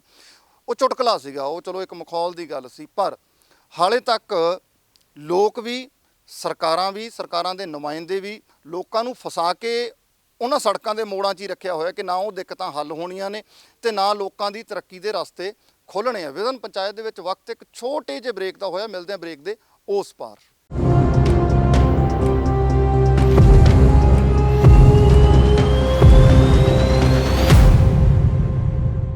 ਬ੍ਰੇਕ ਤੋਂ ਬਾਅਦ ਮੁੜ ਤੁਹਾਡਾ ਸਵਾਗਤ। ਪ੍ਰੋਗਰਾਮ ਚੱਲ ਰਿਹਾ ਵਿਜ਼ਨ ਪੰਚਾਇਤ, ਪਿੰਡ ਸੋਤਲ ਬਾਬੇ ਕੀ ਆਏ ਹੋਏ ਆ। ਸਮੱਸਿਆਵਾਂ ਤੇ ਦਿੱਕਤਾਂ ਕਾਫੀ ਸਾਰੀਆਂ ਦੱਸਤੀਆਂ, ਪਰ ਇਹਨਾਂ ਦਿੱਕਤਾਂ ਔਰ ਸਮੱਸਿਆਵਾਂ ਨੂੰ ਹੱਲ ਕਿਵੇਂ ਕਰਨਾ ਹੈ, ਇਸ ਗੱਲ ਦਾ ਧਿਆਨ ਤਾਂ ਸਾਡੇ ਰਾਜਨੀਤਿਕ ਆਗੂਆਂ ਨੂੰ ਕਰਨਾ ਪਏਗਾ, ਕਿਉਂਕਿ ਲੋਕ ਤਾਂ ਮੁੱਢਲੀ ਇਕਾਈ ਹੁੰਦੇ ਆ। ਲੋਕ ਵੋਟ ਤੰਤਰ ਦਾ ਸਭ ਤੋਂ ਅਹਿਮ ਹਿੱਸਾ। ਪੰਜਾਬ ਦੀਆਂ ਵੋਟਾਂ ਦੇ ਵਿੱਚ ਵਕਤ ਬੜਾ ਥੋੜਾ ਰਹਿ ਗਿਆ, ਸਮਾਂ ਜਿਹੜਾ 2.5 3 4 ਮਹੀਨਿਆਂ ਦਾ ਬੜੀ ਜਲਦੀ ਗੁਜ਼ਰ ਜਾਣਾ, ਪਰ ਲੋਕਾਂ ਨੇ ਇਹਨਾਂ ਪਿੰਡਾਂ, ਇਹਨਾਂ ਘਰਾਂ ਦੇ ਵਿੱਚ ਹੀ ਰਹਿਣਾ ਔਰ ਸਵਾਲ ਕਰਨ ਦੇ ਕਾਬਲ ਲੋਕਾਂ ਨੂੰ ਬਣਾਇਆ ਹੈ ਕਿਤੇ ਨਾ ਕਿਤੇ ਜਾ ਕੇ। ਕਿਸਾਨ ਮੋਰਚੇ ਨੇ, ਕਿਸਾਨ ਧਰਨੇ ਨੇ, ਕਿਸਾਨ ਧਰਨੇ ਦੀ ਗੱਲ ਵੀ ਕਰਾਂਗੇ। ਬਾਈ ਜੀ, ਜਿਹੜੀਆਂ ਆਲੇ ਦੁਆਲੇ ਫੈਕਟਰੀਆਂ ਲੱਗਣਗੀਆਂ ਆਪਣੇ ਨੌਜਵਾਨਾਂ ਨੂੰ ਆ ਜਿਹੜੇ ਪਿੱਛੇ ਖੜੇ ਆ, ਤੁਹਾਨੂੰ ਲੱਗਦਾ ਵੀ ਆਉਣ ਵਾਲੀ ਪੀੜ੍ਹੀ ਨੂੰ ਇਹਨਾਂ ਦਾ ਕੋਈ ਫਾਇਦਾ ਹੋਊਗਾ? ਇੱਥੇ ਜ਼ਿਆਦਾ ਬਿਹਾਰ ਯੂਪੀ ਤੋਂ ਬੰਦੇ ਆਉਂਦੇ ਆ ਜੀ। ਪੰਜਾਬੀਆਂ ਨੂੰ ਤਾਂ ਦਿੰਦੇ ਹੀ ਨਹੀਂ ਹੈ ਜੀ ਕੁਝ ਵੀ। ਤਨਖਾਹ ਉਹ ਘੱਟ 5-7 ਹਜ਼ਾਰ ਪਰ ਕੰਮ ਕਰ ਜਾਂਦੇ ਜੀ। ਪੰਜਾਬੀ ਦਾ ਆਪਣਾ 10-15 ਹਜ਼ਾਰ ਤੋਂ ਗੁਜ਼ਾਰਾ ਘੱਟ ਹੁੰਦਾ ਨਹੀਂ। ਤੇ ਪੰਜਾਬੀ ਵਿਹਲੇ ਫਿਰਦੇ ਆ ਵਿਚਾਰੇ ਜੀ, ਕੋਈ ਬਾਹਰ ਨੂੰ ਨੱਠਦੇ ਆ, ਜ਼ਮੀਨਾਂ ਵੇਚ ਕੇ 20-25 ਲੱਖ ਦਾ ਕਿੱਲਾ। ਹੁਣ ਤੁਸੀਂ ਪਿੱਛੇ ਲਵਪ੍ਰੀਤ ਦੀ ਸੁਣੀਓ ਕਹਾਣੀ, ਉਹਦੀ ਡੈਥ ਹੋ ਗਈ ਆ ਮੁੰਡੇ ਦੀ। ਐਦਾਂ ਬਹੁਤ ਹੋਈਆਂ ਜਿਹੜੀਆਂ ਮਤਲਬ ਗੌਰੀਆਂ ਪਈਆਂ, ਆਇਡੈਂਟੀਫਾਈ ਨਹੀਂ ਹੋਈਆਂ। ਜਿਹੜੀ ਸਰਕਾਰ ਦੇ ਧਿਆਨ ਦੇਣੀ ਉਹ ਗੱਲਾਂ ਨਾ, ਉਹਨਾਂ 'ਚ ਬਹੁਤ ਗੱਲਾਂ ਹੈ। ਜਿਹੜੀ ਤੁਸੀਂ ਹੁਣ ਜ਼ਮੀਨ ਦੀ ਕਰੀਏ ਵੀ ਜਿਹੜਾ ਵੇਚੂਗਾ ਉਹਦੀ ਤਾਂ ਤਰੱਕੀ ਹੋ ਜਾਣੀ। ਸਾਡੇ ਉਰੇ ਹੁਣ ਆ GT ਰੋਡ ਨਿਕਲਿਆ ਬਾਈਪਾਸ ਕੁਰਾਲੀ ਦੇ ਨੇੜੇ, ਉੱਥੇ ਜਿਹੜੀ ਤਾਂ ਜ਼ਮੀਨ ਹੈਗੀ ਮੋਹਾਲੀ ਜ਼ਿਲ੍ਹੇ ਦੀ, ਡੌਲ ਨਾਲ ਡੌਲ ਸਾਂਝੀ ਹੈ, ਉਹਨੂੰ ਤਾਂ ਮਿਲ ਗਿਆ 1 ਕਰੋੜ ਰੁਪਈਆ। ਜਿਹੜੀ ਜ਼ਮੀਨ ਕੁਰਾਲੀ ਦੇ ਇੱਧਰ ਰੋਪੜ ਜ਼ਿਲ੍ਹੇ ਦੀ, ਉਹਨੂੰ ਮਿਲਿਆ 20 ਲੱਖ ਰੁਪਈਆ। ਕਿੱਥੇ ਜਾਊਗਾ? ਜ਼ਮੀਨ ਤਾਂ ਉਹਦੇ ਡੌਲ ਦੇ ਡੌਲ ਨਾਲ। ਜਿਹੜੀ ਹਾਈਵੇ 'ਚ ਜ਼ਮੀਨ ਕੁਰਾਲੀ ਦੀ ਆਈ ਹੈ, ਮੋਹਾਲੀ ਦੀ ਆਈ ਹੈ, ਉਹਨੂੰ ਕਰੋੜ ਦੇ ਰਹੇ, ਉਹਨੂੰ 20 ਲੱਖ ਦੇ ਰਹੇ। ਕਿੰਨਾ ਧੱਕਾ ਹੈ ਜੀ। ਫਿਰ ਇਹੀ ਗੱਲ ਫੈਕਟਰੀਆਂ 'ਚ ਮੁਲਾਜ਼ਮਾਂ ਦੀ। ਸਾਡਾ ਹੁਣ +2 ਕਰਕੇ ਮਤਲਬ ਬੱਚਾ ਕੋਈ ਵਿਹਲਾ ਫਿਰਦਾ, ਉਹ ਗਿਆ ਫੈਕਟਰੀ 'ਚ ਵੀ ਮੈਨੂੰ ਰੱਖੋ ਜੀ ਉਰੇ, ਉਹ ਕਹਿੰਦੇ ਜੀ 300 ਰੁਪਏ ਦਿਹਾੜੀ ਦਊਂਗੇ। ਜਦ ਕਿ ਸਾਡਾ ਜਿਹੜਾ ਰਾਜ ਮਜ਼ਦੂਰ ਨਾਲ ਲੱਗਿਆ ਵਾ, ਉਹਦੀ 450-500 ਰੁਪਏ ਦਿਹਾੜੀ। 8 ਘੰਟੇ ਕੰਮ ਕਰਦਾ, ਉਹ 12 ਘੰਟੇ ਕੰਮ ਕਰਾਉਣੇ। ਸਰਕਾਰ ਨੂੰ ਰੱਖਣਾ ਚਾਹੀਦਾ ਵੀ ਜਿਹੜਾ +2 ਹੈ ਘੱਟੋ ਘੱਟ 15-16 ਹਜ਼ਾਰ ਤਾਂ ਦਿਓ। 500 ਤਾਂ ਇਹ ਤਾਂ ਘੱਟੋ ਘੱਟ ਮੁੱਢਲੀ ਜ਼ਰੂਰਤ ਹੈ ਜੀ। 500 ਰੁਪਏ ਦਿਹਾੜੀ ਤਾਂ ਉਹਦੀ ਕਰੋ। ਉਹਨਾਂ ਮੋਬਾਈਲ ਵੀ ਚਲਾਉਣਾ, ਪੈਟਰੋਲ 100 ਰੁਪਏ ਲੀਟਰ ਵਾਲਾ ਪੈਟਰੋਲ ਪਵਾ ਕੇ ਮੋਟਰਸਾਈਕਲ ਤੇ ਜਾਊਗਾ ਡਿਊਟੀ। 104 ਹੋ ਗਿਆ ਜੀ। ਉਹ 104 ਹੋ ਗਿਆ। ਉਹ ਮਤਲਬ ਕਿੱਦਾਂ ਖਰਚਾ ਕੱਢ ਕੇ ਫਿਰ ਜਿਹੜਾ ਤੇਲ 100 ਰੁਪਏ ਦਾ ਘੱਟ ਸੀਗਾ ਸਰੋਂ ਦਾ, ਅੱਜ 200 ਹੈ। ਇਹ ਜਿਹੜੇ ਕਿਸਾਨਾਂ ਨੂੰ ਗੁੰਮਰਾਹ ਕਰ ਰਹੇ ਹੈ ਵੀ ਇਹ ਥੋੜਾ ਇਹਨਾਂ ਨੇ ਮਹਿੰਗੀ ਲੈਣੀ ਹੈ ਫਸਲ। ਅਡਾਨੀਆਂ ਬਾਨੀਆਂ ਉਹ ਕਾਣਾ ਬਾਬਾ ਲੈ ਗਿਆ, ਸਰੋਂ ਸਾਰੀ ਪੰਜਾਬ ਦੀ ਖਰੀਦ ਲਈ। ਜਿਹੜਾ ਸਾਡਾ 100 ਤੇ ਵਧਿਆ ਹੀ ਨਹੀਂ ਕਦੇ, ਉਹ ਅੱਜ ਅਸੀਂ 200 ਰੁਪਏ ਖਰੀਦ ਕੇ ਮਤਲਬ ਸਰੋਂ ਦਾ ਤੇਲ 250 270 ਰੁਪਏ ਵੀ ਲੀਟਰ ਇਸ ਵਕਤ ਕੰਪਨੀਆਂ ਦਾ ਜਿਹੜਾ ਹੈ ਉਹ ਪੰਜਾਬ ਦਾ ਵਿਕਿਆ। ਸਾਡੇ ਇੱਥੋਂ 100 ਰੁਪਏ ਲੀਟਰ ਹੀ ਚੱਕਿਆ ਗਿਆ। ਜਾਂ ਸਾਡੀ ਸਰੋਂ ਦਾ ਹਾਲ ਕੀ ਹੈ ਉਹ ਸਾਨੂੰ ਸਾਰਿਆਂ ਨੂੰ ਪਤਾ ਹੈ। ਇਹ ਮਸਲੇ ਵੀ ਧਿਆਨ ਦੇਣ ਯੋਗ ਮਸਲੇ ਆ। ਸਿਹਤ ਸਹੂਲਤਾਂ ਦੀ ਜਦੋਂ ਗੱਲ ਕਰਦੇ ਆ, ਚੰਗਾ ਹਸਪਤਾਲ ਤੁਹਾਡੇ ਉਰੇ ਆਲੇ ਦੁਆਲੇ ਕਿਹੜਾ ਪੈਂਦਾ? ਸਾਡੇ ਸਿਹਤ ਸਹੂਲਤਾਂ ਨੇੜੇ ਜੀ ਕੁਰਾਲੀ ਥਾ, ਉੱਥੇ ਵੀ ਕੋਈ ਖਾਸ ਨਹੀਂ ਹੈਗਾ। ਰੋਪੜ ਹੈ, ਰੋਪੜ ਵੀ ਕੋਈ ਖਾਸ ਨਹੀਂ ਪੁੱਛ ਗਿੱਛ ਹੁੰਦੀ ਹੈਗੀ। ਸਰਕਾਰੀ ਹਸਪਤਾਲ ਦਾ ਹਾਲ ਦੇਖਿਆ ਮੈਂ ਰੋਪੜ ਦਾ। ਪ੍ਰਾਈਵੇਟ 'ਚ ਜਾਂਦੇ ਕਿਤੇ ਉੱਥੇ ਖਰਚਾ ਵਾਲਾ ਹੁੰਦਾ ਬੰਦੇ ਦਾ। ਜਾਣੀ ਕਿ ਇਹੀ ਹੈ ਵੀ ਸਾਡੀਆਂ ਸਿਹਤ ਸਹੂਲਤਾਂ ਬਹੁਤ ਮਾੜੀਆਂ, ਸਿੱਖਿਆ ਵੀ ਬਹੁਤ ਮਾੜੀ ਚੱਲ ਰਹੀ ਹੈ ਇੱਥੇ। ਆਪਣੇ ਜਿਹੜੇ ਸਕੂਲ ਹੈ, ਸਕੂਲਾਂ ਦੇ ਵਿੱਚ ਖਾਸ ਕਰਕੇ ਸਾਨੂੰ ਟੀਚਰ ਨਹੀਂ ਦਿੰਦੇ ਹੈਗੇ ਵਧੀਆ, ਤੇ ਪ੍ਰਾਈਵੇਟਾਂ ਨੂੰ ਤਾਂ ਹੀ ਦੌੜਦੇ ਨੇ ਸਾਡੇ ਬੰਦੇ, ਕਿਉਂਕਿ ਪ੍ਰਾਈਵੇਟ ਨੂੰ ਜ਼ਿਆਦਾ ਦਿੰਦੇ ਤੇ ਸਰਕਾਰੀ ਨੂੰ ਘੱਟ ਸਹੂਲਤ ਹੈਗੀ। ਨਹੀਂ, ਇਹਨਾਂ ਸਮੱਸਿਆਵਾਂ ਦੇ ਹੱਲ ਕਿਵੇਂ ਹੋਣਗੇ? ਮੈਂ ਜਿੱਦਾਂ ਪਹਿਲਾਂ ਗੱਲ ਕੀਤੀ ਹੈ ਕਿ ਤਾਕਤ ਸਾਡੇ ਲੋਕਾਂ ਕੋਲ ਹੈ। ਜਦੋਂ ਇਸ ਉਂਗਲੀ ਦੇ ਉੱਤੇ ਨਿਸ਼ਾਨ ਲੱਗ ਜਾਂਦਾ ਤਾਂ ਉਦੋਂ ਤੁਸੀਂ ਰਾਜੇ ਹੁੰਦੇ ਹੋ, ਜਾਂ ਉਦੋਂ ਪਹਿਲਾਂ ਤੁਸੀਂ ਰਾਜੇ ਹੁੰਦੇ ਹੋ। ਉਦੋਂ ਉਹ ਨਿਸ਼ਾਨ ਲੱਗਣ ਤੋਂ ਬਾਅਦ ਤਾਂ ਮੇਰੇ ਖਿਆਲ 'ਚ ਫਿਰ ਕੋਈ ਪੁੱਛ ਪੜਤਾਲ ਬਹੁਤੀ ਰਹਿੰਦੀ ਨਹੀਂ ਹੈ। ਮੈਂ ਤਾਂ ਨਹੀਂ, ਉਹਦਾ ਜਿਹੜੀ ਕੁਰਸੀ ਹੈ ਨਾ ਜੀ, ਉਹ ਚਾਹੇ ਮੇਰੇ ਹੇਠ ਲੱਗ ਜਾਵੇ। ਇਹ ਕੁਰਸੀ ਦਾ ਆਸਰੇ ਐਸਾ ਗਰਮੇ ਪਤਾ ਨਹੀਂ ਕਿੰਨੀ ਹੈ, ਪਤਾ ਨਹੀਂ ਕਿਆ ਇਹ ਵੀ ਇਹ ਬੰਦਿਆਂ ਦੇ ਜਿਹੜੇ ਸਾਡੀਆਂ ਜ਼ਰੂਰੀ ਲੋੜਾਂ ਉਹਨਾਂ ਵੱਲ ਉਹਨਾਂ ਦਾ ਧਿਆਨ ਹੀ ਭੁੱਲ ਜਾਂਦਾ। ਹੁਣ ਅੱਜ ਚੰਨੀ ਸਾਹਿਬ ਢਾਬੇ ਤੇ ਚਾਹ ਪੀ ਰਹੇ ਹੈ। ਅੱਜ ਤੱਕ ਦਾ ਪਹਿਲਾ ਰਿਕਾਰਡ ਦਿਖਾ ਦਿਓ ਮੈਨੂੰ ਵੀ ਕਿਤੇ ਮੰਤਰੀ ਦੇ ਤੌਰ ਤੇ MLA ਦੇ ਤੌਰ ਤੇ ਕਿਤੇ ਢਾਬੇ ਤੇ ਚਾਹ ਪੀਤੀ ਹੋਵੇ। ਆਹ ਦੇਖੋ ਜੀ, ਆਹ ਦੇਖੋ, ਆਮ ਲੋਕਾਂ ਨੂੰ ਕਿਉਂ ਨਹੀਂ ਪਤਾ ਹੈਗਾ? ਸਭ ਪਤਾ ਹੈ ਜੀ। ਸਕੂਲਾਂ 'ਚ ਹੁਣ ਕਿਸੇ ਇੱਕ ਮਤਲਬ ਇਹਨਾਂ ਦਾ MLA ਦਾ, ਕਿਸੇ ਸਰਕਾਰੀ ਅਫਸਰ ਦਾ ਕੋਈ ਇੱਕ ਬੱਚਾ ਦਿਖਾ ਦਿਓ ਜਿਹੜਾ ਸਰਕਾਰੀ ਸਕੂਲ 'ਚ ਪੜ੍ਹਦਾ ਹੋਵੇ। ਕਿਉਂ ਨਹੀਂ ਪੜ੍ਹਦਾ ਜੀ? ਇਹਨਾਂ ਦੀਆਂ ਅੱਖਾਂ ਦਾ ਇਲਾਜ ਤਾਂ ਹੁੰਦਾ ਜਾ ਕੇ ਅਮਰੀਕਾ, ਸਾਡਾ ਇਲਾਜ ਹੁੰਦਾ ਉਰੇ ਲੈਂਜ ਪਾਉਣੇ ਵਾਲਾ 5000 ਸਾਡੇ ਕੋਲ ਹੁੰਦਾ ਨਹੀਂ, ਉਹ ਹੁੰਦਾ ਹੀ ਨਹੀਂ। ਉਹ ਵੀ ਕੈਂਪ ਲੱਗਦੇ ਆ ਜੀ ਕੋਈ ਸਾਡੇ ਕੋਲ ਆਨਾ ਹੋਇਆ ਖੜਾ। ਉਹ ਕੈਂਪ ਲੱਗਦੇ ਕੈਂਪਾਂ 'ਚ ਸਸਤੇ ਵਾ, ਮੇਰੇ ਵਰਗਾ ਕਹਿੰਦਾ ਵੀ ਚੱਲ ਇੱਥੇ ਮੇਰੇ ਕੋਲ ਤਾਂ 5000 ਹੈਗਾ ਆਹੀ ਪਵਾ ਲਓ, ਉਹ ਬਾਅਦ 'ਚ ਪਤਾ ਲੱਗਦਾ ਵੀ ਨਿਗਾ ਵੀ ਇੰਨਾ ਹੀ ਹੋ ਗਿਆ ਜੀ। ਇਹ ਪਾੜਾ ਵੱਡਾ ਹੈ ਬਾਈ ਜੀ, ਤੁਸੀਂ ਅੱਗੇ ਆਓ ਥੋੜਾ ਜਿਹਾ। ਨੌਜਵਾਨ ਅੱਗੇ ਆਉਣੇ ਬਹੁਤ ਜ਼ਰੂਰੀ ਨੇ, ਕਿਉਂਕਿ ਇਹੀ ਸਾਡੇ 'ਚ ਕਮੀ ਰਹੀ ਹੈ। ਮੈਂ ਹਮੇਸ਼ਾ ਇਹ ਗੱਲ ਕਹਿਣਾ ਕਿ ਜਦੋਂ ਤੱਕ ਨੌਜਵਾਨੀ ਬੋਲਣਾ ਨਹੀਂ ਸਿੱਖੇਗੀ, ਜਾਗਰੂਕ ਨਹੀਂ ਹੋਏਗੀ, ਉਦੋਂ ਤੱਕ ਤਰੱਕੀ ਦੇ ਬਜ਼ੁਰਗਾਂ ਨੇ ਅੱਧੀ ਨਿਗਾਹ ਲਈ ਹੈ। ਤੁਹਾਡੇ ਕੋਲੇ ਬਹੁਤ ਵੱਡੀਆਂ ਜ਼ਿੰਮੇਵਾਰੀਆਂ ਨੇ। ਕੀ ਲੱਗਦਾ ਕਿ ਸਰਕਾਰਾਂ ਨੌਜਵਾਨਾਂ ਨੂੰ ਲੈ ਕੇ ਕਿੰਨੀਆਂ ਕੁ ਸੰਜੀਦਾ ਨੇ, ਕਿੰਨੀਆਂ ਕੁ ਸੁਹਿਰਦ ਨੇ? ਨੌਜਵਾਨੀ ਤਾਂ ਇਹ ਖਤਮ ਹੀ ਕਰਨਾ ਚਾਹੁੰਦੇ ਨੇ। ਕਿਵੇਂ? ਨਸ਼ਾ 'ਚ ਹੁਣ ਮੇਰੀ ਗੱਲ ਸੁਣੋ, ਸਕੂਲ ਬੰਦ ਸੀਗੇ, ਲੋਕਡਾਊਨ ਦੇ ਵਿੱਚ ਠੇਕੇ ਖੁੱਲੇ ਸੀ, ਉਹਦਾ ਕੀ ਬਾਹਰ ਇਹਦਾ ਉੱਤਰ ਕਿਸ ਕੋਲ ਆ ਪਿਆਰੇ ਦਰਸ਼ਕੋ? ਇਹਦਾ ਉੱਤਰ ਅਸੀਂ ਸਰਕਾਰਾਂ ਤੋਂ ਵੀ ਲਏ ਨੇ, ਪਰ ਇਹਦਾ ਉੱਤਰ ਉਹਨਾਂ ਕੋਲ ਵੀ ਸੈਟੀਸਫੈਕਟਰੀ ਉੱਤਰ ਕੋਈ ਨਹੀਂ ਹੈਗਾ, ਸੰਤੋਸ਼ਜਨਕ ਉੱਤਰ ਕੋਈ ਨਹੀਂ ਹੈ। ਹੈ ਹੀ ਨਹੀਂ ਕੁਝ। ਠੀਕ ਹੈ ਜੀ, ਉਹਨਾਂ ਪਾ ਤਾਂ ਹੋਊਗਾ ਜੀ ਜੇ ਇਹ ਚੀਜ਼ ਨੂੰ ਉਤਸ਼ਾਹ ਨਾ ਕਰੇ। ਸਾਡੇ ਪਿੰਡ ਵਿੱਚ ਮਤਲਬ 2 ਨੰਬਰ ਸ਼ਰਾਬ ਵਿਕ ਰਹੀ ਹੈ, ਅੱਜ ਵੀ ਹੁਣ ਵੀ ਵਿਕ ਰਹੀ ਹੈ, ਤੁਸੀਂ ਚਾਹੋ ਤਾਂ ਬੋਤਲ ਲੈ ਸਕਦੇ ਹੋ। ਉਹਦੇ ਅਸੀਂ ਪਿੰਡ ਵਾਲੇ ਨੇ ਪੂਰਾ ਮਤਲਬ ਜ਼ੋਰ ਲਾ ਲਿਆ ਬੰਦ ਕਰਾਉਣੇ ਨੂੰ। ਪਿੰਡ ਇਕੱਠਾ ਹੋ ਕੇ ਪੰਚਾਇਤ ਨੇ ਸਾਰਾ ਇਹਨਾਂ ਜ਼ੋਰ ਲਾ ਲਿਆ। ਉਹ ਕਹਿੰਦਾ ਵੀ ਜ਼ੋਰ ਲਾ ਲਓ, ਮੈਂ ਤਾਂ ਇੱਕ ਨੇ ਵੇਚਦਾ, ਆ ਵੇਚ ਵੀ ਰਿਹਾ। ਬਜ਼ੁਰਗੋ, ਇਹਨਾਂ ਮਸਲਿਆਂ ਤੇ ਫਿਰ ਕਾਰਵਾਈ ਕਿਉਂ ਨਹੀਂ ਹੁੰਦੀ ਹੈ? ਕਾਰਵਾਈ ਤਾਂ ਫਿਰ ਹੁਣ ਸਰਕਾਰ ਨੇ ਕਰਨੀ ਹੈ। ਜਿਹੜਾ ਧੰਦਾ ਕਰਾਉਂਦੀ ਆ ਪੁਲਿਸ ਅਫਸਰ ਕਰਾਉਨੇ ਆ, ਇੱਕ ਨਹੀਂ ਕਰਾਉਂਦਾ। ਸਰਕਾਰਾਂ ਨੂੰ ਜਿਹੜੇ ਐਮਐਲਏ ਵਿਧਾਇਕਾਂ ਨੂੰ ਪੈਸੇ ਜਾਂਦੇ ਆ, ਪੁਲਿਸ ਉਹਨਾਂ ਦੇ ਅਧੀਨ ਹੈ। ਗਾਂ ਪਹਿਲਾਂ ਫੋਨ ਆ ਜਾਂਦਾ ਵੀ ਚਲੋ ਛੁੱਟ ਜੋ, ਹੁਣ ਪਿੱਛੇ ਲੁਕੋ ਦਿਓ, ਬੰਦੇ ਆ ਜਾਣੇ ਇੱਥੇ। ਬਾਈ ਹੁਣ ਕੀ ਆਸ ਹੈ, ਕੋਈ ਉਮੀਦ ਹੈ? 3 ਮਹੀਨੇ ਤੁਹਾਡਾ ਵਿਧਾਇਕ ਇਸ ਵੇਲੇ ਚੀਫ ਮਿਨਿਸਟਰ ਬਣ ਚੁੱਕੇ ਆ, ਉਮੀਦ ਹੈ ਕੋਈ ਵੀ ਇਲਾਕੇ ਦਾ ਜਾਂ ਪਿੰਡ ਦਾ ਕੋਈ ਸੁਧਾਰ ਹੋਊਗਾ? ਕੋਈ ਆਸ ਜਿਹੜੀ ਬਰ ਪੈ ਜੇ? ਦੇਖੋ ਜੀ, ਵੈਸੇ ਤਾਂ ਮੁਸ਼ਕਲ ਇਹ ਹੈ ਕਿਉਂਕਿ ਹੁਣ ਤੱਕ ਤਾਂ ਹੋਈ ਨਹੀਂ ਹੈ, ਲੇਕਿਨ ਹੁਣ ਜੇ ਮੁੱਖ ਮੰਤਰੀ ਬਣਨ ਤੋਂ ਬਾਅਦ ਵੀ ਉਹਨਾਂ ਨੇ ਕੰਮ ਨਹੀਂ ਕਰਾਇਆ ਤਾਂ ਸ਼ਾਇਦ ਪਿੰਡ 'ਚ ਬਣਨ ਜੋਗੇ ਨਹੀਂ ਹੈ। ਐਮਪੀ ਦੇ ਇਲੈਕਸ਼ਨ ਸੀ ਜੀ, ਸਾਡੇ ਪਿੰਡ ਸਭ ਤੋਂ ਬੜੀ ਦਿੱਕਤ ਹੈ ਸੀਵਰੇਜ ਦੀ, ਜਦ ਕਿ ਨਦੀ ਸਾਡੇ ਬਿਲਕੁਲ ਨਾਲ ਹੈ ਜੀ, ਅੱਧੇ ਕਿਲੋਮੀਟਰ ਤੇ ਹੈ। ਕਿਹੜੀ ਨਦੀ ਪੈਂਦੀ ਹੈ ਆਪਣੇ ਪਿੰਡ ਨੂੰ? ਸਿਸਮਾ ਨਦੀ ਪੈਂਦੀ ਹੈ ਜੀ। ਤੇ ਸਿਰ ਉਹਨਾਂ ਨੇ ਕੀ ਕੀਤਾ, ਇੱਕ ਬੀਜੇਪੀ ਦੀ ਤਰ੍ਹਾਂ ਜੁਮਲਾ ਖੇਲਤਾ ਚਰਨਜੀਤ ਸਿੰਘ ਚੰਨੀ ਨੇ ਵੀ, ਸਾਡੇ ਪਿੰਡ ਪੈਪ ਘਰਾਤੇ ਜੀ, ਬਈ ਵੋਟਾਂ ਲੈਣ ਦੇ ਚੱਕਰ 'ਚ ਬਈ ਆ ਤੁਹਾਡੇ ਸੀਵਰੇਜ ਹੁਣੀ ਪਾ ਦੇਣਾ ਆਪਾਂ ਨੇ, ਐਮਪੀ ਦੇ ਇਲੈਕਸ਼ਨ ਹੋ ਜਾਣ ਦਿਓ। ਮੇਰੇ ਖਿਆਲ ਐਮਪੀ ਦੇ ਇਲੈਕਸ਼ਨ ਹੋਏ ਨੇ ਵੀ 2.5-3 ਸਾਲ ਹੋ ਗਏ ਨੇ। ਉਹ ਪੈਪ ਤੁਸੀਂ ਹੁਣ ਵੀ ਦੇਖ ਸਕਦੇ ਆ, ਟੋਬੇ ਦੇ ਕੰਢੇ ਉਵੇਂ ਦੇ ਉਵੇਂ ਪਏ ਆ।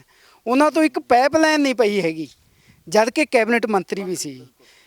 ਪਹਿਲਾਂ ਤਾਂ ਉਹਨਾਂ ਨੇ ਕਹਿਤਾ ਸੀ ਵੀ ਪਹਿਲੀ ਵਾਰ ਕਹਿਤਾ ਵੀ ਮੇਰੀ ਸਰਕਾਰ ਨਹੀਂ ਹੈ, ਦੂਜੀ ਵਾਰੀ ਕਹਿਤਾ ਸਾਡੀ ਸਰਕਾਰ ਬਣੀ ਨਹੀਂ। ਹੁਣ ਤਾਂ ਸਰਕਾਰ ਵੀ ਬਣ ਗਈ, ਕੈਬਨਿਟ ਮੰਤਰੀ ਵੀ ਬਣ ਲਏ ਤੇ ਹੁਣ ਮੁੱਖ ਮੰਤਰੀ ਵੀ ਬਣ ਲਏ।